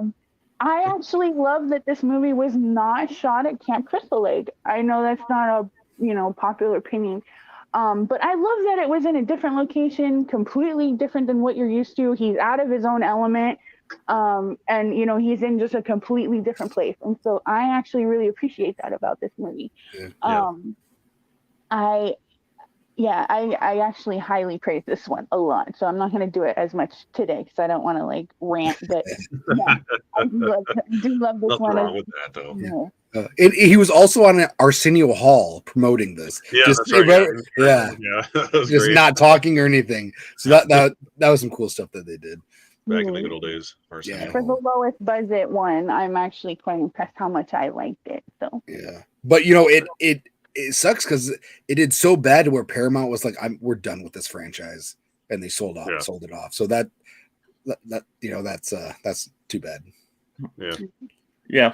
I like the movie overall myself as well, so it's good to hear some praise on this movie. I feel like the movie is very underrated, especially when people say, hey, this movie doesn't take place in New York at all. That is total BS. It's at least half in New York. At least that's how it feels like. But yeah, I mean, you got to see how he gets to New York. He's not going to teleport there. That wouldn't make sense. I'm glad they showed, okay, he has to get on a boat and, get to there and all that. But all the stuff happening on the boat is still very interesting. There's a ton of great kills in there. It's unique being in a different setting. So I still like the boat setting very much. But then when we get to New York, it's taken up another notch. I mean, you guys said the boxing kill is already, yes, we all know it's one of the greatest kills of all time. And just how it's filmed, you see the head rolling down and rolled down into the dumpster so perfectly. Amazing. I will say, overall this movie is great. I like when he gets there and those thugs are trying to get at him and he just run away. Fun moments in that. Yeah. In Jason also he stops the grape scene. So I like, you know, like this is, you're actually cheering for him. Like there's somebody worse than Jason at a moment, and Yeah. Jason takes care of him, and you're very, very excited. So you're cheering for Jason. I mean, you cheer for Jason throughout the series, but during that moment, you really want You're them. legitimately cheering for him, not just Yeah. like, hey, don't do these. And they don't kill the dog Toby.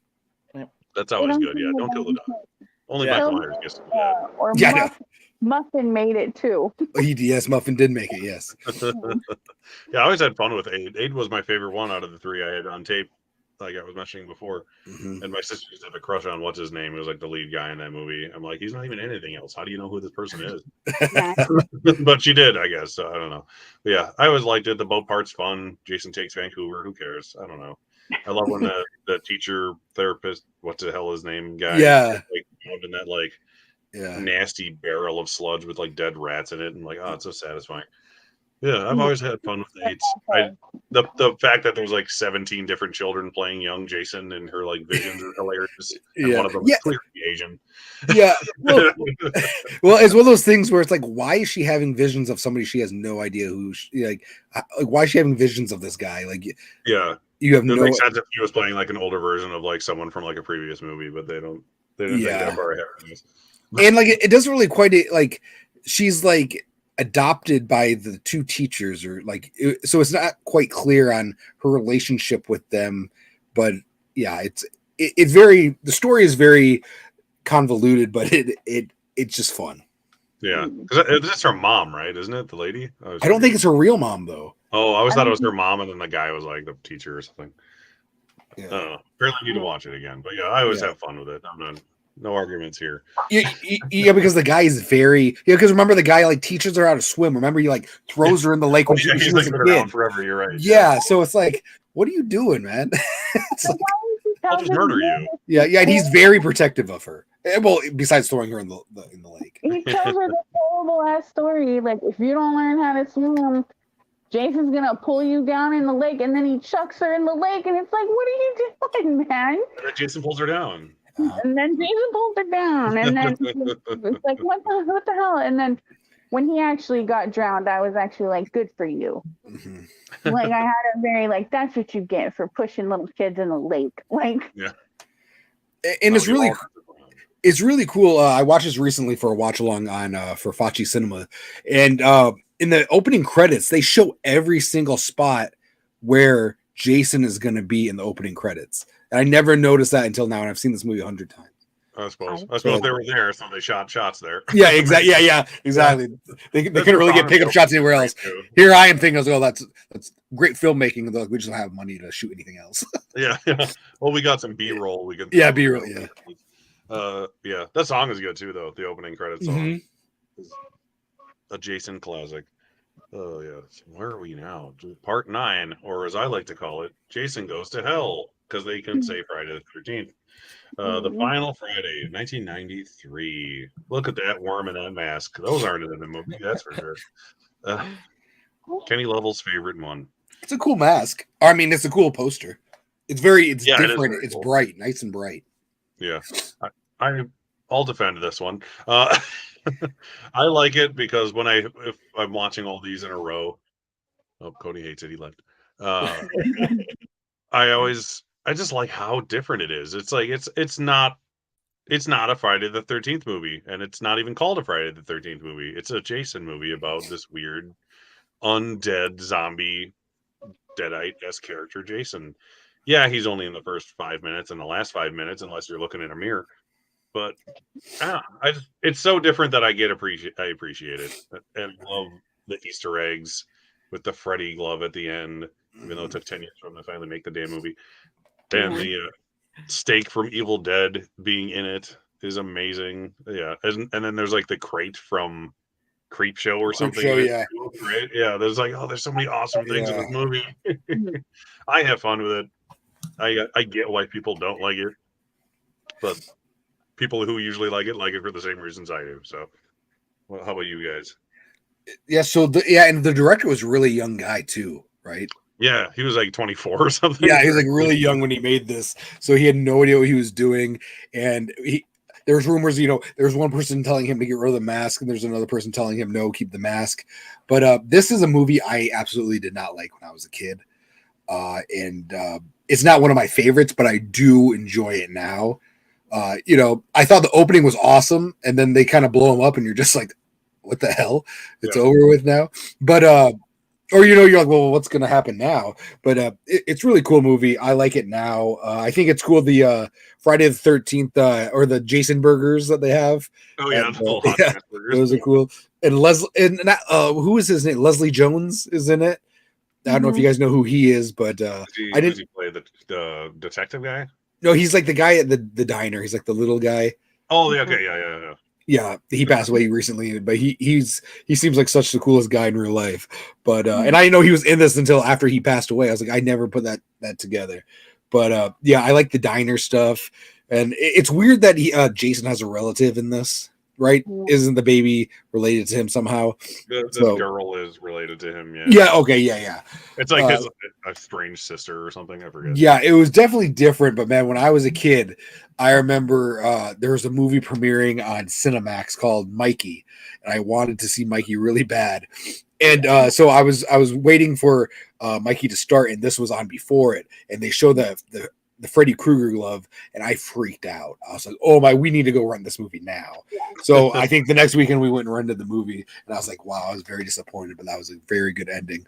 But this was the first movie made that I was live. So I remember watching the trailer on TV.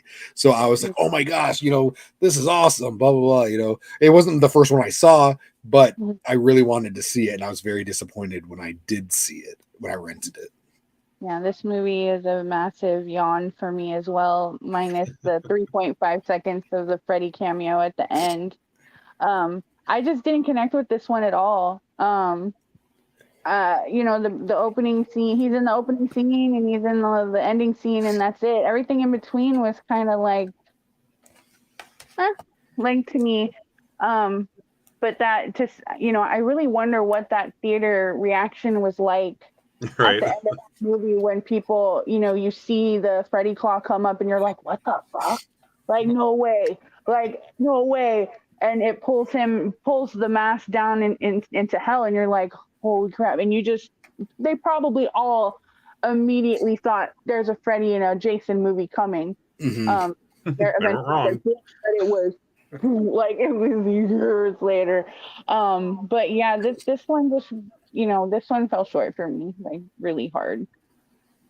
Yeah, I'm feeling the same way with this one. This one is just definitely towards the lower end for me. I do love the opening. I think the opening is the best out of any of the Friday the 13th movies because it's so cool. It's like a sting operation, and you're the opening is like, whoa, yeah.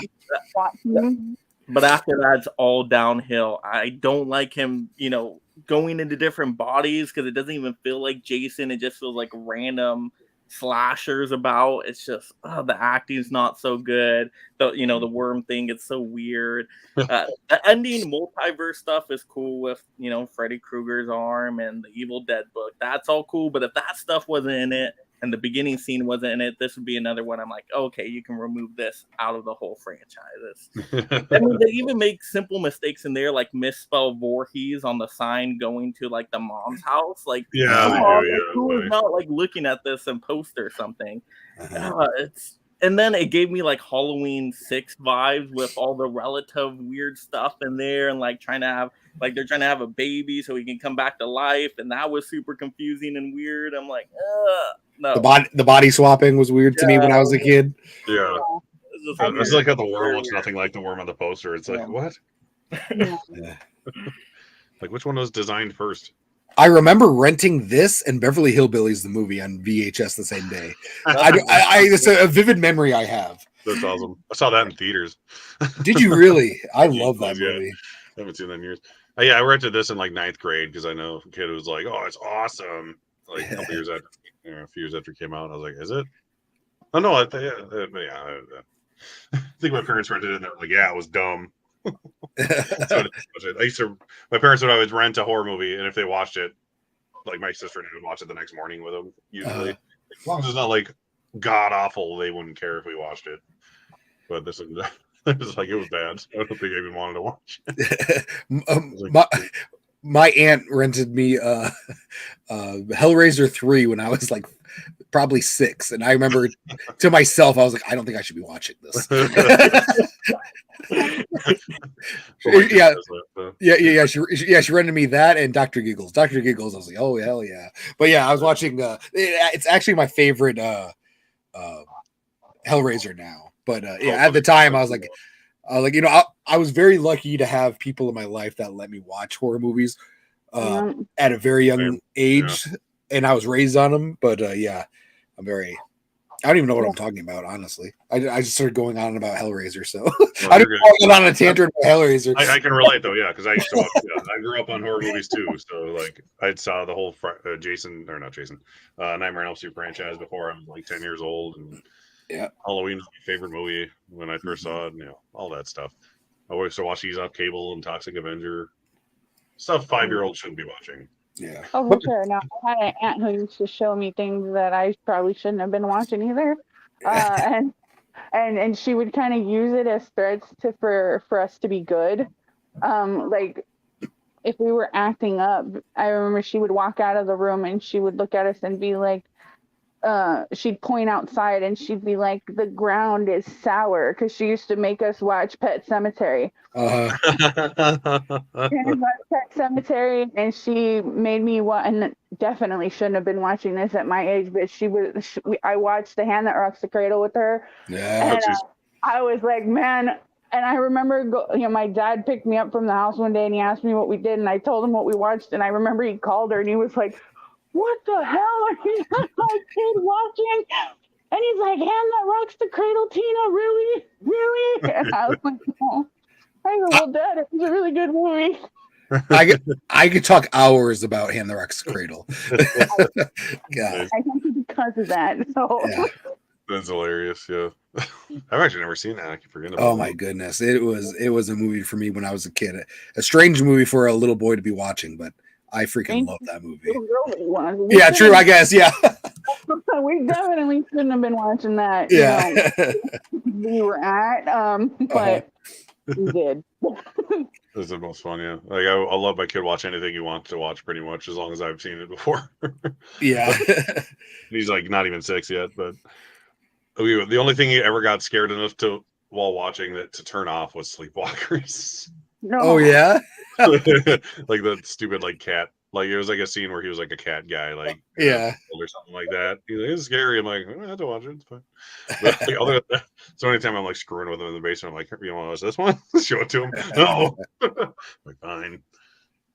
But he loved Nightmare on Elm Street, and then we watched the behind the scenes on it, and he's like 2 inches from the TV watching how they made the movie, because that's like how you get him around it being scary. I'm like, I'll explain to you how they make the movie while we're watching it, and then he wants to watch the behind the scenes on it. I'm like, well, see, and that's perfect. That's the best way to like, introduce your kid to, especially nowadays. You show them the special features. It's not real, so it's not going to really scare them, and they're not going to be like, oh, okay, I can go do this at school, kind of thing.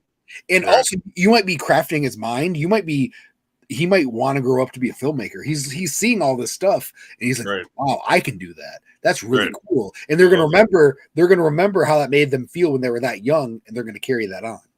Exactly, yeah. Because I was explaining like the rotating room kill in Nightmare on Elm Street. And they were watching the scenes thing about that, and he's like, "Oh my god, like, cool." Want to watch part 2? He's like, "No." All right, well, we're already on Jason X, 2002 or 2001 if you live in non-America. I think it came out in 2001 in other countries and got very bootlegged. But this is the first one I actually got to see in theater, so that was fun. It sucks because I worked at the movie theater in December 2000. I started that October before I started. Kane Hodder was there signing autographs, and I didn't know about it until after, of course. That would have been cool. And they had all the posters, all 8 posters lined up, or all 9 posters or whatever, on the walls. I was like, oh, cool. Why are those all up? Okay, and Hunter was here. He signed autographs. I'm like, what? Like, why did I know about this? And then, finally, a couple years later, because he was there to promote Jason X. And then 2 years later, it finally came out. Yeah, I have a fun time with this one. It's so dumb. Like, it knows what it is. It's like part 5 or part 6. It's like a self-parody movie. It's Jason in space. Every horror movie character needs to go to space at some point. I'm waiting for Michael and Freddy to get there. Just do it and get it over with. But Uber Jason looks amazing. Regular Jason in this movie looks cool as hell. Like, he looks a lot less bloated than he does in Jason Goes to Hell. Kind of had a goofy but cool look in that one. Yeah, I was gonna say you got a cool David Cronenberg cameo in the beginning. No, it's dumb. It's like any other. It's like a sci-fi futuristic horror movie teenager show, like Dawson's Creek in space with Jason. Yeah, that's like what the movie is. That's a fun time. I've always enjoyed it. Yeah, and if somebody's going to space, you have to understand what kind of movie you're about to watch. Right. So or in the code for that matter. Yeah. So this movie came out when I was a little bit older. So I was in like 7th grade, I think, when this movie came out, and I wanted to see it so bad. I even had my whole childhood. I had for like years. I had the cutout from the paper on my wall. It was like the review. It was like my paper gave it three stars. It was like Jason cuts up, and it went, it had like this long article. I had it on my wall next to my bed, and I also had like the movie cutout, or like like the movie times. So the Friday movie times when it came out, I still have them somewhere. Somewhere in a box, but it was really cool. I do like this movie. It's towards the bottom of my list now, but it's not my least favorite. And it has my favorite kill out of the whole franchise. That's the face. Face freezing. Yeah, I was watching. It was Bruce Campbell and someone else were watching death scenes from horror movies, and Bruce Campbell was not impressed with anything.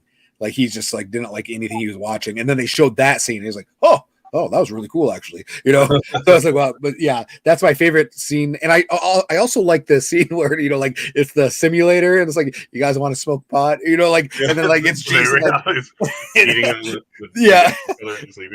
you want to have unprotected sex, premarital sex. Premarital sex, and then Jason's just goes to town on him. I will say that it seems that throughout the Friday the 13th movies that marijuana seems to be the most consistent thing about every single one of them, and the progression of it throughout each movie, it just gets deeper and deeper. That's fine. It's true. I never thought of that. But I mean, I'll flat out admit it. This is the last of the bottom of the barrel on my list. I can agree with Cody 100%. Anything that says in space, you have to go in knowing, you have to know that you're going in and this is going to be stupid and not to be taken seriously. Right. I was just surprised that this wasn't the lowest budget Friday the 13th movie. I just by the way that it looked. I mean, isn't he at one point fighting an AI robot? Yeah. He's like in the simulator fighting something that's not there. Yeah. And then there's that super cheesy shot where he's like outside of the thing and he's coming at the thing, and then he gets knocked out. I don't know what it is, an asteroid or whatever. He's just getting knocked out. And I was remember watching this movie and I was just like, is it over yet? Like I don't know. I don't know how people watched it in the theater and were like, hell yeah, this is awesome. Like, I didn't even like his look in this one. What did they say? The Uber Jason? Cryogenically frozen, unthawed version of him. Yeah, sure, he was gross, but just like I'm all for cheese. I'm all for horror cheese. I love it. Sometimes it works, sometimes it doesn't. This one just kills my soul to know that it exists. Like, I will talk crap on this movie all day, every day, and I will fight someone on it because I can't. I just ask myself why. So fans just need it. They need Jason in space. That's why. Well, the thing about it is they wanted to do Freddy versus Jason, but they just couldn't they couldn't get the rights to Nightmare on Elm Street yet, so they had to do a movie, and they wanted to put Jason somewhere. And the original idea was he was going to be like in like the like in LA or something, and it was going to be like him in LA, and it was going to actually have like the Bloods and the Crips. So there's like two gangs like kind of come together to go after him. But the reason why they put it in space is so they can make it into the future, so it didn't mess with the timeline. Yeah, they made it in the future. So you could do Freddy versus Jason, and it wouldn't affect the story essentially. Yeah. Which it wouldn't have made a difference, but I like it for what it's worth, and it is better than Leprechaun in Space, and I'm a big fan of the Leprechaun franchise. At least Jason didn't come out of some guy's dick in this one, you know. See, that is I feel like, you know, maybe if they had been together in this movie in space, it would have just been a blockbuster phenomenon. Like, should have been Critters 4, Jason X. Yeah. Leprechaun in space. See, I have fun with this movie though. I know it's like not good, but it's like not good, cheesy fun. And it's like, at least they make it make sense with how he gets to space, right? With the cryogenic freezing. I thought that was a cool idea. And like they open him up and like he just like slashes someone's arm off. Like that's really cool. There's some easy kills in here. I love his upgraded look. I think that's the best Jason look. It's like so cool. The mask is like chromed and cleaned up. I feel like awesome. Yeah, I love the upgraded one. Shredder. He's so he always remind me of the one guy from not Zordon, but the one guy from I can't think of his name. Power Rangers, right? Yeah. Oh, yes. He's like that pink fleshy guy. Lord Zed. You remind me of Lord Zed from Mighty Morphin Power Rangers. Yeah, I like it. It's fun, and they're even able to bring some camp stuff into it with the virtual room, and they have that virtual camp scene. So like it's a callback to the other ones. So there's some fun ingredients in here, even though you can tell it's super low budget, sci-fi, the acting is not the greatest, but you can tell everybody's just having a fun time on set. So I can appreciate it for that. Right, exactly. It's not like the acting is good in many of these anyways. So it's like, what do you expect at this point? 10 movies in, people. What do you expect? I like your saint. Finding positivity in everything. I love you for it. Pains him every day. All right. And then finally, a year later, we got the thing we were waiting 10 years for. And by, I mean longer, but 10 years, like legitimately. Freddy versus Jason in 2003.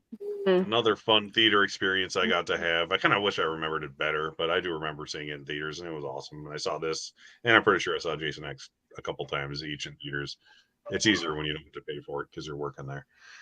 Who here loves Freddy versus Jason? Yes. Here we go. Right here. Not even shirt not included. I know he loves it. I love Freddy versus Jason. I saw this one actually on the big screen last night because my city was doing a special event for Friday the 13th.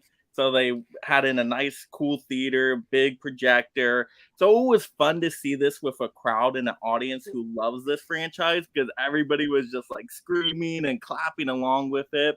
But it's the best verse movie of all time. No doubt, in my opinion. I mean, you get to see these two titans you love from beloved horror franchises throw down. You got Robert Englund in there with Freddy, which is great. And I think Jason does a good job too.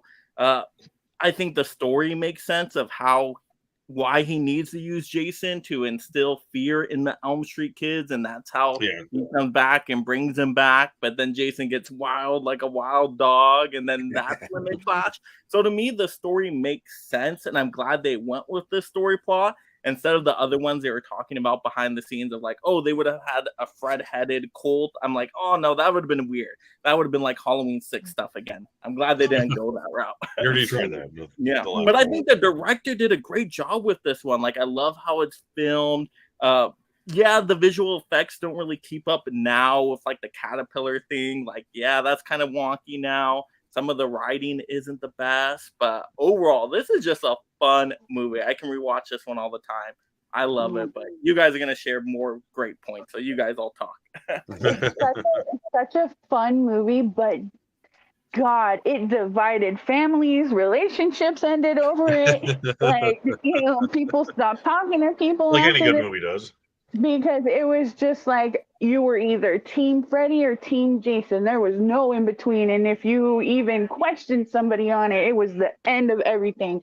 And to this day, people still watch this movie and argue about who won. And I'm interested to hear, I'm going to ask you guys straight up, who do you think won? Because to me, there is no winner in this movie. Nah, not Jason really. comes out of the water, yes, but Freddy is not dead. His head is winking. He's smiling. He's alive. He's not dead. Jason did not win in this movie, and I will fight to the death on that. So I feel like Jason won in this movie, but they were showing that Freddy's still alive and he'll be back for a sequel and they'll get another round. And then, best 2 out of 3 or something, but it just never came forward. And I haven't read the comic book because I know that it picks up. So I don't know what it is, but I do feel like Jason was the clear winner in this one. To Just me, it was went a to complete not the war situation. Yeah, it's very interesting. It's a very interesting take, and like I said, it was so divisive. And this movie to me kind of made Jason more of like the hero character. Yeah, Yeah, A little kind bit, which was very strange and very different. Because it painted Freddy kind of like as the ultimate villain who was using Jason to install his fear in people. And it's so funny to see and to hear like people have that argument still. Like you would think that everyone after a while would be like, yeah, da da da, but still people are like, no, this was the winner. This was the loser. I love, Freddy Krueger is known for his quips and his jokes, and I just feel like in this one, some of them were just so good. And even Jason himself, he was just a badass in this movie, and I can't say that for like a lot of them, but like this one, it had such a good soundtrack to it, and the scene where Freddy first gets pulled into the real world and you just hear that song, and it turns around and you just see big ass Jason just kind of slow walking towards him. I remember watching this in the theater and everyone was standing up screaming just like F him. But then you have the Freddy people are like, he can't, like there was like an inner battle going on in the movie theater. But I have so much fun with this one, and I'm glad that it finally happened. Yeah, I wish I could rewatch this for the first time, like in theaters. And like there's a book with a whole bunch of scripts on all the other ones, and this is the best script that they use. So the people who complain about not liking it, we could have got something a lot worse. Absolutely, yeah, that's usually the case. And this movie, like I remember seeing this movie in theaters. I still needed a parent to get me in, and they took me on opening night. Me and my friends, and we went up. It was the 5 o'clock showing, and they were showing it at every hour. And so we get up to the window, and it's sold out for the rest of the night. Oh wow! So we ended up having to buy tickets for the next night. But since I was there, the parent bought us tickets to go see a movie called Grind, and I probably would have never saw that. And I freaking love that movie now. But so it kind of worked out. But I was so mad that I couldn't see Freddy vs. Jason. But Grind was hilarious, and I have it on DVD now. It's great. Yeah. But so, anyways, I was forced to watch this movie Grind, and but I ended up liking it. But anyways, when I did see this movie in theaters, like Caprice said, that fight scene, dude, people were just, it was like we were at a real boxing match or something. Like people were just like, yeah, and the fight to me lived up to the hype. I thought it was awesome. It was very, very gory. I just wish the director's great. He did Bride of Chucky, so I applaud him for that. But like he didn't know anything about the franchise, and that's the same when he did Child's Play or Bride of Chucky. Like he and when he did his research, he just watched the first one of each franchise. So I wish he would have just kind of known the lore a little better. But other than that, I thought this was a badass movie. I wasn't a big fan of the Jay, from Jay and Silent Bob, like that character. I thought that was weird. Yeah. But it was, yeah. And again, Jason's there, saving people from being, assaulted by a man, the whole cornyard, when he's on fire walking through, that's so cool. It's I do like this movie. And when people tell me that it's like they don't like it, I'm kind of like, oh, that's weird. That's weird. Yeah, like I think it's really weird when people don't like this movie, but there are a lot of people who don't like this movie. There's only one critique I could give about this one, and if you're a Freddy fan, you don't get much Freddy kills in this one at all. I think we only see one on screen. I think he only Freddy kills one kill, actual right? person in the Yeah, movie. and Jason gets like all the kills. Jason gets so many kills with this one. That's the only critique I could give it. But Yeah. I get that, Mike. I understand that too, because I'm a huge Freddy fan too, and I would have liked to maybe see more Freddy kills, but at the same time, he explains in the beginning, he's like, I'm weak. Mhm. You know, I'm weak. They're not afraid of me anymore. Like, I need them to be afraid in order to do this. But he's like Charles Manson in this, you know. He's like getting other people to do his work, but yet you're so terrified of him. And I don't think I could be wrong, but I don't think Charles Manson actually killed anybody himself. So I don't. But you're so terrified of him because of how he could make other people do stuff. So that's how he's a mastermind. It like reminds me of Mr. Glass and the Beast. Like he's using, like a beast monster character. Yeah, exactly. Yeah, it's just a fun movie. Yeah. It's a miracle this thing wasn't absolutely terrible. Like I'm just appreciative of that.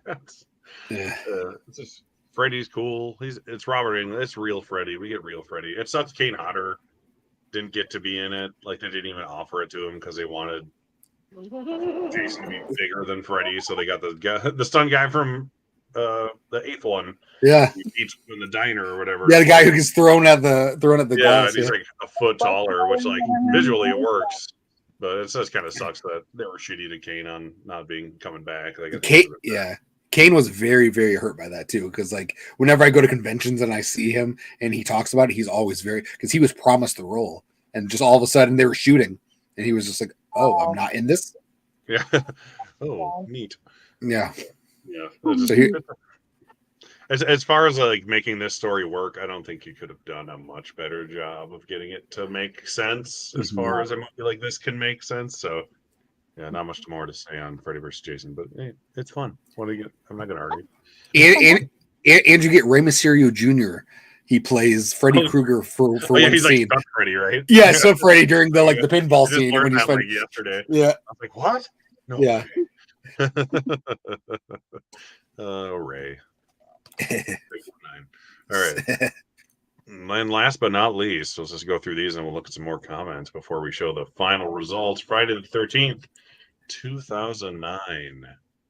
All right. Who's a big fan of this one that wants to start? I love this one. So do I. I'm a big fan of reboots and remakes, so I'll take this one all day. Well, let's not get too out of hand there, Mike. Okay. All right. But, don't start hurting feelings now. How I roll, though. This is one of the better remakes, though. Yeah, for sure. Yeah, it is. And I love how this one, like, reminisce on the old movies, and it kind of recapitulates the first 3 movies. Like at the beginning, when the credits are rolling in, it shows the Pamela Voorhees stuff, which I think is perfect. And then you get Jason Baghead, right, which is really, really cool for a lot of it. And then you still get to see him with the iconic hockey mask. So I love all the looks of Jason in here. I love the kills in here too, like the Bowen Archer kill that's on the boat. Phew.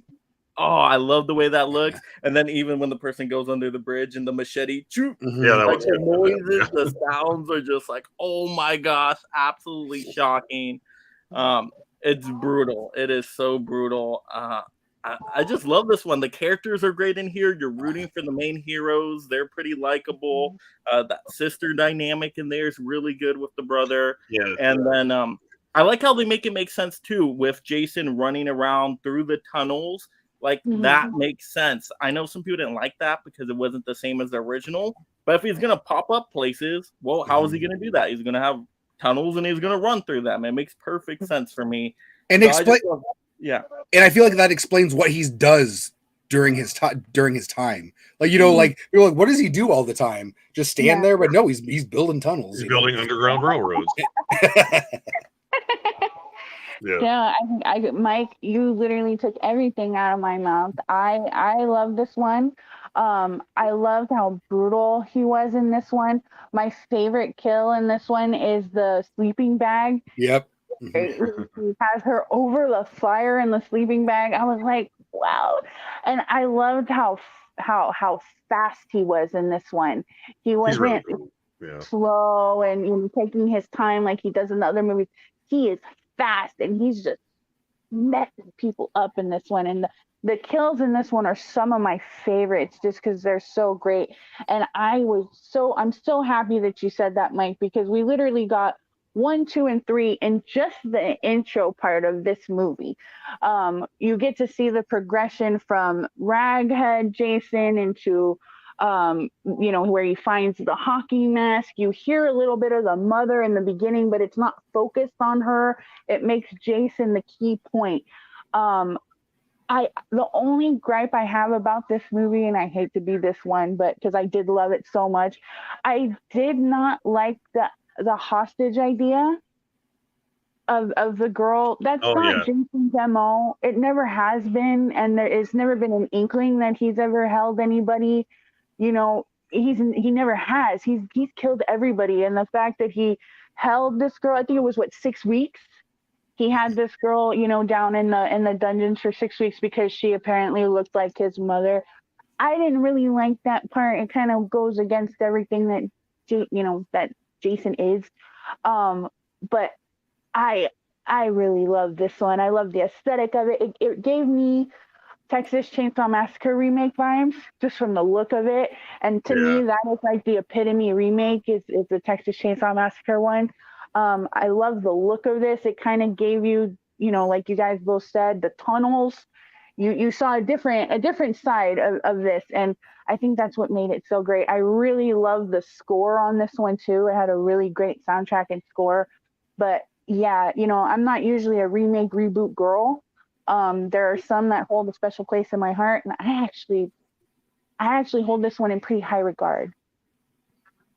Nice. Would you, Cody? I think this movie is stupendous. I do like it. I think the opening is awesome. I think this one has the best opening out of all of them. I do like like he shows up, messes everybody up in brutal ways, like the girl hanging in the sleeping bag on fire. Like that's scary, man. That sucks.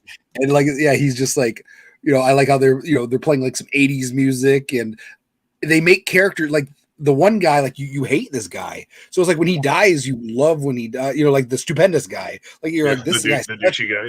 Yeah. So when he dies, you're just like, yes, finally. But I really like it. And like I say this a lot. I don't know if anybody knows who Willa Ford is. Yeah. But so she was the girl who dies underneath the deck. Yeah. So she was a singer who came out shortly after Britney Spears. She had a song called "I Want to Be Bad" with Royce da 5'9", and I was in love with her. Like I aged 3 years when I saw that. I was a little kid. I was like, Britney who? And I was like, and then when all of a sudden she was in this movie years later, I was like, oh my gosh, she's in there. And then they show her, they show her topless. So the little kid inside of me, I was just like, wow, it's Willa Ford. Eat that, Britney. When's Britney going to be topless? Me being a kid, So I was just like, I thought it was really cool. But I really like this movie. I know it gets a lot of hate, but it's one of the better remakes during the remake craze. For sure, yeah. I mean, Brittany's been playing with knives lately, so maybe she'll come up in a. I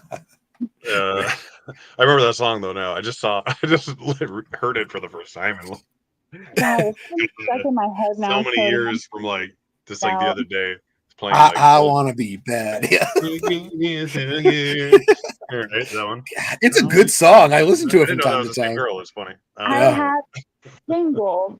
Sam Goody used to sell singles like $3.99. You can go in and buy one song. And I remember I had it in my little Walkman. Oh my God, it's gonna be stuck in my head now. Yeah. I want to be bad, and I was like, me too. Me too. Yeah, the best thing this movie does is save you what is it, like 240 minutes of time? Yeah. Having to watch the first three. It always has like any remake like this, it's always below everything else to me personally, just because it's like it's just taking something else and doing the same thing. But Jason kicks fucking ass in this movie. I love Jason in this movie. Like he's actually scary in this movie. And I love, like, I rewatched this one just for him. Like, obviously, that's why everyone does, I guess. But, like, Like this Jason specifically is so cool that it's the reason I rewatch this movie when I do. Other than that, though, I'm like, yeah, it's like any other 2000s remake slasher movie. But Jason makes it pretty badass, so I'm a fan. I'm a fan of all of them, like we said before. There's not one I don't like. There's just different reasons why I like certain ones. We go through the comments one more time, and then we'll show the super fancy, fantastic point-based video I made at the end here. Where are we? Mike, are you finding this out for the first time right now? And no comment until I know more information. So. Finding what? Well, congratulations if it's true. Thank you.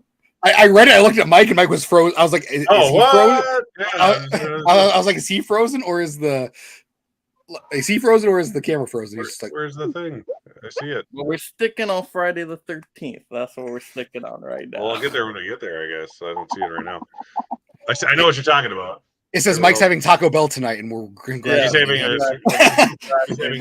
chalupas for dinner. Yeah. the Club Chalupa's back. You better go. Chicken Club Chalupa. Here we go. Yeah. There's the star. Okay. Spicy 4K action is here. That's why I did that. Hey, thanks for coming, Spicy 4K action. Part 8 feels like 2 movies to me. Boat, then City. Yeah, kind of. Mm-hmm. Does anyone else think that guy with the video camera looks like Matt Damon? I always think that when I watch it. He looks like somebody because I just watched it and I was like, man, he reminds me of someone, but now I can't think of who he reminds me of. Maybe Matt Damon. It's Matt Damon. Matt Damon. Hey, John Doe Juggalo, what's up? Aaron, hey, saying hey to everybody. Everyone's saying hey. Oh, here's Tiana's ranking. Is this best to worst or worst to best? I guess we'll have to assume. It's 1, Probably 6, best to worst. 8, 4, 2, 5, 7, 3, 10, 9, 12, 11. Oh wow. 11 Yeah, being Jason X. For 13 days, she was watching all the movies. That's a very interesting ranking, Tiana. Mm-hmm. Yeah. I'm surprised how high 5 is because I know you didn't like that one very much. So it's nice to see that in the middle. I know. He's her uncle. Okay, there you go. The lady is just her teacher. I always thought the lady was her mom and something else. All I right. knew she was something, but I knew it wasn't like the direct parent. She just kind of looked like her. That's why, as a kid, I think I always thought it was her mom. Oh, there we go. Tiana with a super chat with $6.99 Canadian. That's like $1,400 in America. I got to play a little super chat clip. I'll play the only one I haven't played yet because you both mentioned the funny dance sequences. Tiana, I love you, but this is the only clip I have left. About time, you fuckwad. All right, don't take it personally. I was planning on using the other clips first. Just we already get to those. It's about time, Tiana. Hey, Mama Blu-ray, thanks for popping in here. Hello. Hey, everyone's saying hi to Bonnie. Bonnie. You gotta say hi to Bonnie. Hey, that's you. You're there. Jodo. Jodo Juggados. Money Hustlers. Behind, but I had a fun time with 8. Yeah, 8. Oh. I watched 8. Yeah, Bob and I grew up together. We used to watch 8 all the time as brothers. It's legitimate, not a joke. Who's Gil? Hey, Freddy vs. Jason's a 9 point. Mm-hmm. Yeah, it happens. Yeah, before Jason X, because Jason X is like the year 2400 and something or some shit. I forget what it is. It's like 500 years in the future, pretty much. Yeah. Something like that. Mike, do you want me to read this comment before I do? You're okay. We can skip past. I kind of feel bad for Mike. He's just like, I need to go now. Like, Yeah, right. No, we got Friday the 13th stuff to talk about. Let's just say hi, Anna, and we love you. And then, yeah. Oh. Put that in private comments. I didn't read it first. Damn this vision. damn these sex bots. What happened to sex bots? I feel like those aren't a thing anymore. Yeah, They're right. like popping for a while. After a while. Yeah. YouTube's like, oh wait, this is a thing. Let's crack down on it. Yeah. And before I show the final clip, let's all say hi to Tony, Uncle Tony, Bitch and Blues. Is here. Speaking of sex bots, Tony's Yeah. here. If there's a sex bot in the house, it is Uncle Tony. Tony will not be And it's putting a up twin with brother, no. so there's 2 of them. So don't get any ideas, ladies. You just made the list. He's not gonna put up Okay, with so your wife's apologizing now, Mike. All right, let's go through our personal rankings. Let's just go in order. I'll start with Mike, and then we'll do the little Yeah, video let at me the end bring up before the I forget. list right here just to make sure I have it. I have all your lists, but that doesn't help you. Yeah, I got it here. Okay, yes. So we'll start from the bottom. So we're gonna have 9 at the bottom. That's what Jason Goes to Hell, I think. Yeah. Yeah, so just a weird, creepy kind of one that just doesn't feel enough Jason in there. Then I got 3. Once again, don't like the 3D stuff. Then we got 10, Jason X. I can have fun with it. I gave some positives, but still not very good. 7, yeah, the telekinetic stuff, not the best. We got 8, which was Jason Takes Manhattan, right? We got the cool boxing kill, so that's cool, but still kind of in the middle. Then I say we get into some really good ones with 6 being very good. I enjoyed that. 5, think still is underrated. 1 is just a classic. I love the twist at the end. 4, awesome movie. 2, I love 2. 2 is great. And then the reboot. Like I said, I love reboots and remakes. I think this one hits all the check marks. And then, of course, Freddy versus Jason. I mean, just I forgot that was your number one. Right? I agree, Cody. Bring back sex bots. They're fun. They're fun to avoid and they're fun to read. Right, Cody, what do you got? All right, so I'm going worst to best. Yeah, start at the bottom and go up, I guess. Yeah. Yeah, we're gonna start this like Drake.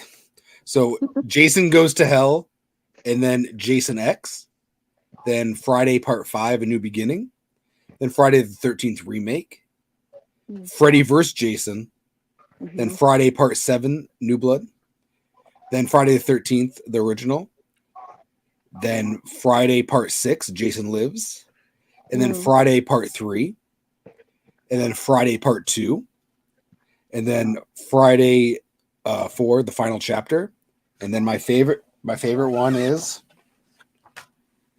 Jason Goes to Manhattan.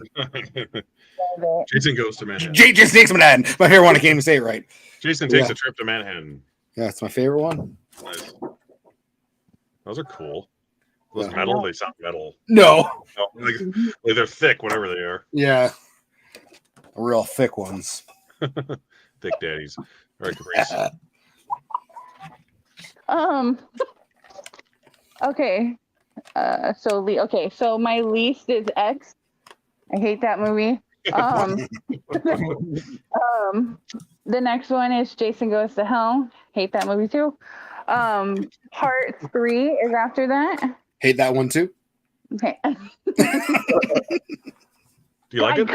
She hates them all but the remake. Yeah. I can hate all 12 of these movies. Why did I do that? Yeah, okay, so part 3. And then New Blood. After that would be New Beginning. After that would be the original for me. And then Freddy vs. Jason. 2009 remake. Jason Lives. Jason Takes Manhattan. Part 4, final chapter. And then part 2 is my favorite. Nice. Oh, nice. I think we all have different favorites. That's cool. Might have all different least favorites too. All right, mine is weird because, like I said, I like all these movies for different reasons. My least favorite is the remake, pretty much just because it's a remake. But I enjoy it. Probably like half of these I like about the same, so it's kind of hard to gauge. Number 11, I have the original because I think it's kind of boring and I just never want to watch it when I watch these. Number 10, I have part 2, the better version of the remake. Number 9, I have Jason X because good, dumb fun. Number 8, I have part 3 because damn, that score is great. Number 7, I have Freddy versus Jason because it's you get what you get. Shit, Freddy versus Jason. 6, right in the middle, I have Jason Goes to Hell because nobody else will. Number 5, I have part 7 because nostalgia. Number 4, I have Takes Manhattan, also because nostalgia, but it's a fun movie. Number 3, I have part 6, Zombie Jason. Number 2, I have part 4, final chapter. Number 5, I have the best one, Roy Byrne's Superiority for Life, Jason, part 5. God, look at that poster though. It's like I know, so bad. Both posters for this movie are just outstanding, aren't they? Yeah. It's like, what are you gonna do? I don't know, write I some know. shit on there, put the I title know. on them. That'll really get Got it. people. That'll put butts in seats. No And wonder. then, it's so yeah, then they'll get here and no Jason. low. Yeah. Well, I guess I'll see it. It's got a Friday the 13th logo on it. All right, Yeah. but yes. It is cool that we all had nice things to say about Jason Takes Manhattan, because usually people tear that one apart. Yeah. I was Same with the remake. We all kind of had pleasant things to say about the remake. Yeah. And Freddy vs. Jason. So yeah, it was pretty cool crowd here. I was just excited that everyone didn't despise part 5, because that's usually the one everyone hates so much. I'm like, but it's so fun and gross. I feel like people like that one a lot more now. It's like the Halloween 3. It's the Halloween 3 / Freddy's Revenge of the Jason. Yeah. The one nobody liked until 40 years later. All right, but here is the final ranking with all of ours put together, and it's I was surprised and pleasantly so. So I'm going to play this, and you should be able to all react to it sort of at the same time. Here we go.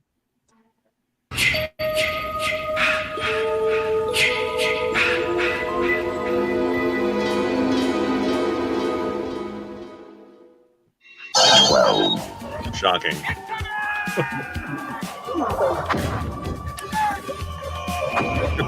11 points. I'm off the road. End of the movie. Highlight of the movie, guys. I had to put Jamie Cronenberg still in here. It's good. Yeah. 10. I was surprised how low part 3 was. Yeah. I like part 3 fine. Hey, now cut that out right now. That's That's the not best funny. kill right there. Why are you having your gun on that line, Jason? That is the best part of the movie, that creepy big kill. That's pretty low. That's pretty high too. I'm surprised how low the original got, but I was a fan. Yes, the remake did good. I'll take it. It did okay. I'll take the middle of the pack for part 5. I'm a fan of that.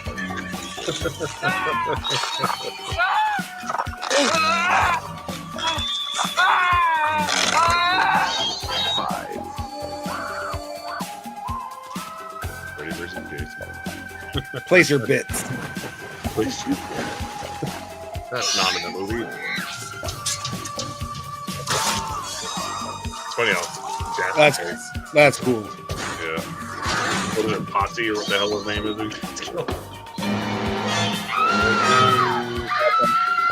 Yeah, remember Long Part 2? I'm like, I don't love it. I was amazed. Wow. Jason Takes Manhattan was number 2. I'm He's Wow. gonna be happy. Second for Kelly Ewan, that's her name. And number 1, if you don't know how to count movies, is objectively the best one. Like I even mentioned earlier in the thing. Part 4, the final chapter. With a 31-point spread on Jason Goes to Hell.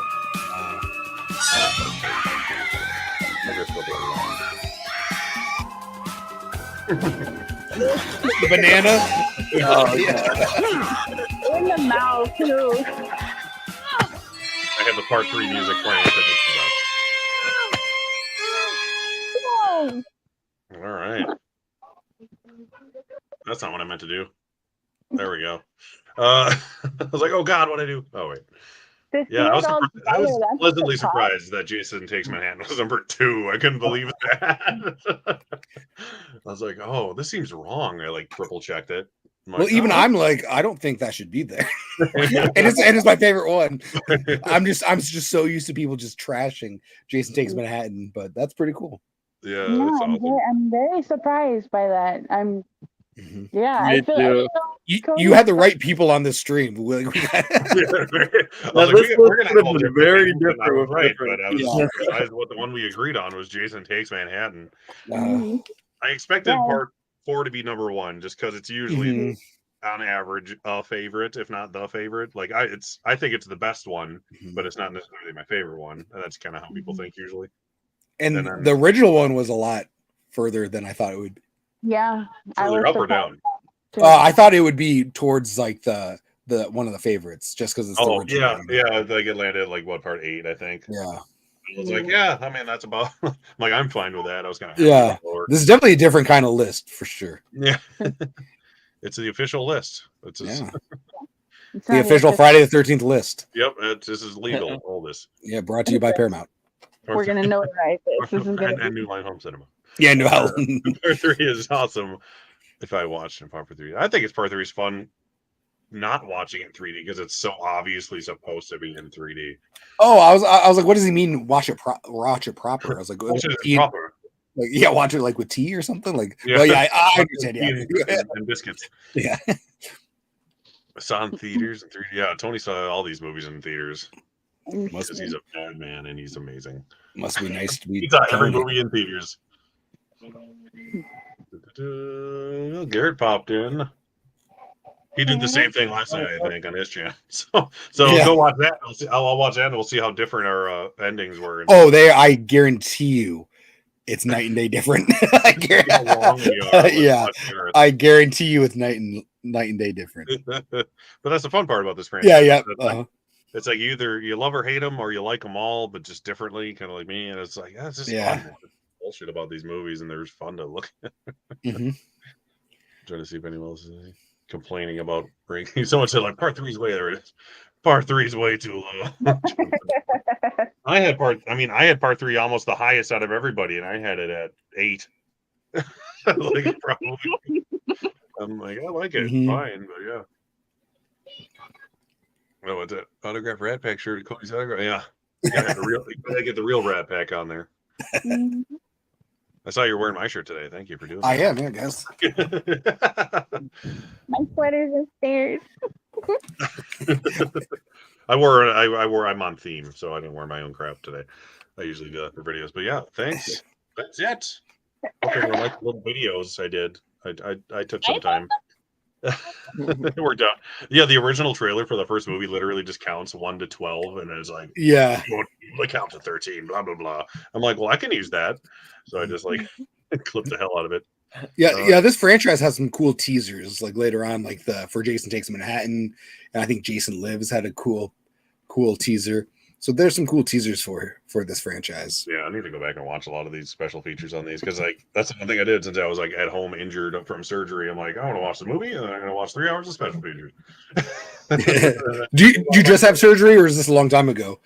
Oh, it was the week this came out. Like, oh, okay. Oh, yeah, you did say that earlier. Yeah. Yeah, I got this in the mail, and then I'm like, oh, this came in. Well, got to go in for surgery. Hopefully, I don't die, so I can watch those. So yeah, it was my pacemaker defibrillator replacement surgery a few years ago, and it was fun because I ended up taking like 4 extra hours to get one of my leads out of my heart. So I had to have the second surgery the following day. So it's like, cool, happy birthday, Courtney. You get to be at the hospital for 12 hours again. Dang. But on that fun note, let's go around the horn and say who we are. We'll start with Mike. What do you got coming up? Yeah, so Mega Mike the Movie Man here. For those that don't know me, if you love collecting physical media, you love talking movies, well, definitely stop on by the channel. Got a ton of different live streams as well to enjoy. We just did a Saw franchise ranking live stream. Caprice was on that too, and that was a lot of fun if you want to check that replay out. Upcoming this Tuesday night, we do have best Halloween costumes in movies. So we have an amazing panel for that one. That's going to be a lot of fun. And then a video dropping every day, whether it's an out-of-theater reaction or a physical media news topic or some Amazon deals. And then a tomorrow morning live show, we'll talk some fun movie news. And there's some great stuff on horror movies upcoming. So, yeah, definitely stop on by, give a sub, and enjoy some content. Cody. I thought you were going to say enjoy a cocktail. Oh, do that too. Hey, come on by, enjoy a cocktail. As long as you're watching, enjoy whatever. Have a good time with it. Especially tomorrow during your morning show, I'll be enjoying a cocktail. Yeah. No, so hey, mimosa. Yeah. Bloody Mary and watch Mike's show. Did you say it's my turn? Or yeah, go ahead. Okay. Shorter. All right, guys. My name is Cody from Dude Who Loves Movies. One word on Instagram and YouTube. I just put out a video for my experience at Halloween 45 Years of Terror. I went there. I got to do the Superfan tour with Sean Clark as my guide on the tour bus. I got to go to a lot of cool filming locations that aren't just Halloween. I got to meet a lot of cool people, and I also got to go to the dinosaur from Pee-wee's Big Adventure. I got to go inside, and I show you what it looks like inside and what it's like around it, and I show you my haul that's in it. So it's a pretty long video, but it's really cool if you want to check it out. And the Rad Dudes, we have a stream coming up soon. I don't know if I can say when it is, but it's coming up really soon, and it's Halloween specials. So like when you grew up watching, like you're like Roseanne or like Home Improvement or Treehouse of Horror, like stuff like that. So come on over to Dude Who Loves Movies, and don't forget to run out, kick that like button here, and buy some Convicted Cinephile merch. Yeah. And Mega Mike has some merch too. Go buy his stuff. Collectors Club, all that fun stuff. And Collectors Club too. I'm more of this kind of guy, but no, it's okay. You bought my shirt. I'm not going to complain.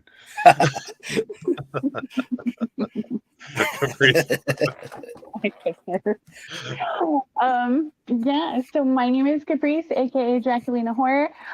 This month is a very busy month for me. I have one or two things coming up for the rest of the month every week. The next one is coming up on October 17th. So go ahead, if you're not already, follow my channel, and that'll be announced very soon. We're just spreading out the fine details on that one. But yeah, I want to say every Sunday and Tuesday of this month, I've got something planned. So if you're not following me already, go ahead and give me a follow and see what I'm up to for the rest of the month. Nice. And yeah, I don't have any videos planned exactly. I want to do more of these. Like I had this idea back in like April when Evil Dead was coming out, and I just never got around to Evil Dead Rise in theaters. But I want to eventually do an Evil Dead Rise or Evil Dead, one of these, or Hill Street, one of these, Halloween, blah blah blah, any franchise, Star Wars maybe. May the Force be with you. Hint, hint. In May, I'll do that. But yeah, I think this is a year away. Yeah. 25 months from now, like post Christmas, which is like next week. It already feels like I know Christmas trees up already. He's like, God damn it! No, they always I'll buy one. Other than that, since Mike didn't mention it, we have our Collectors Club. Oh yeah, show coming up on what, the 22nd Sunday, right? Yes, and that is slasher themed. So hey, that makes sense to talk about it now. And the day after that, Huck is doing horror movie trivia, which I am lucky enough to be on. Nice. On top of several other people, some of which I've never heard of before. So watch it and new books, because that'll be fun. But yeah, that's all I got today.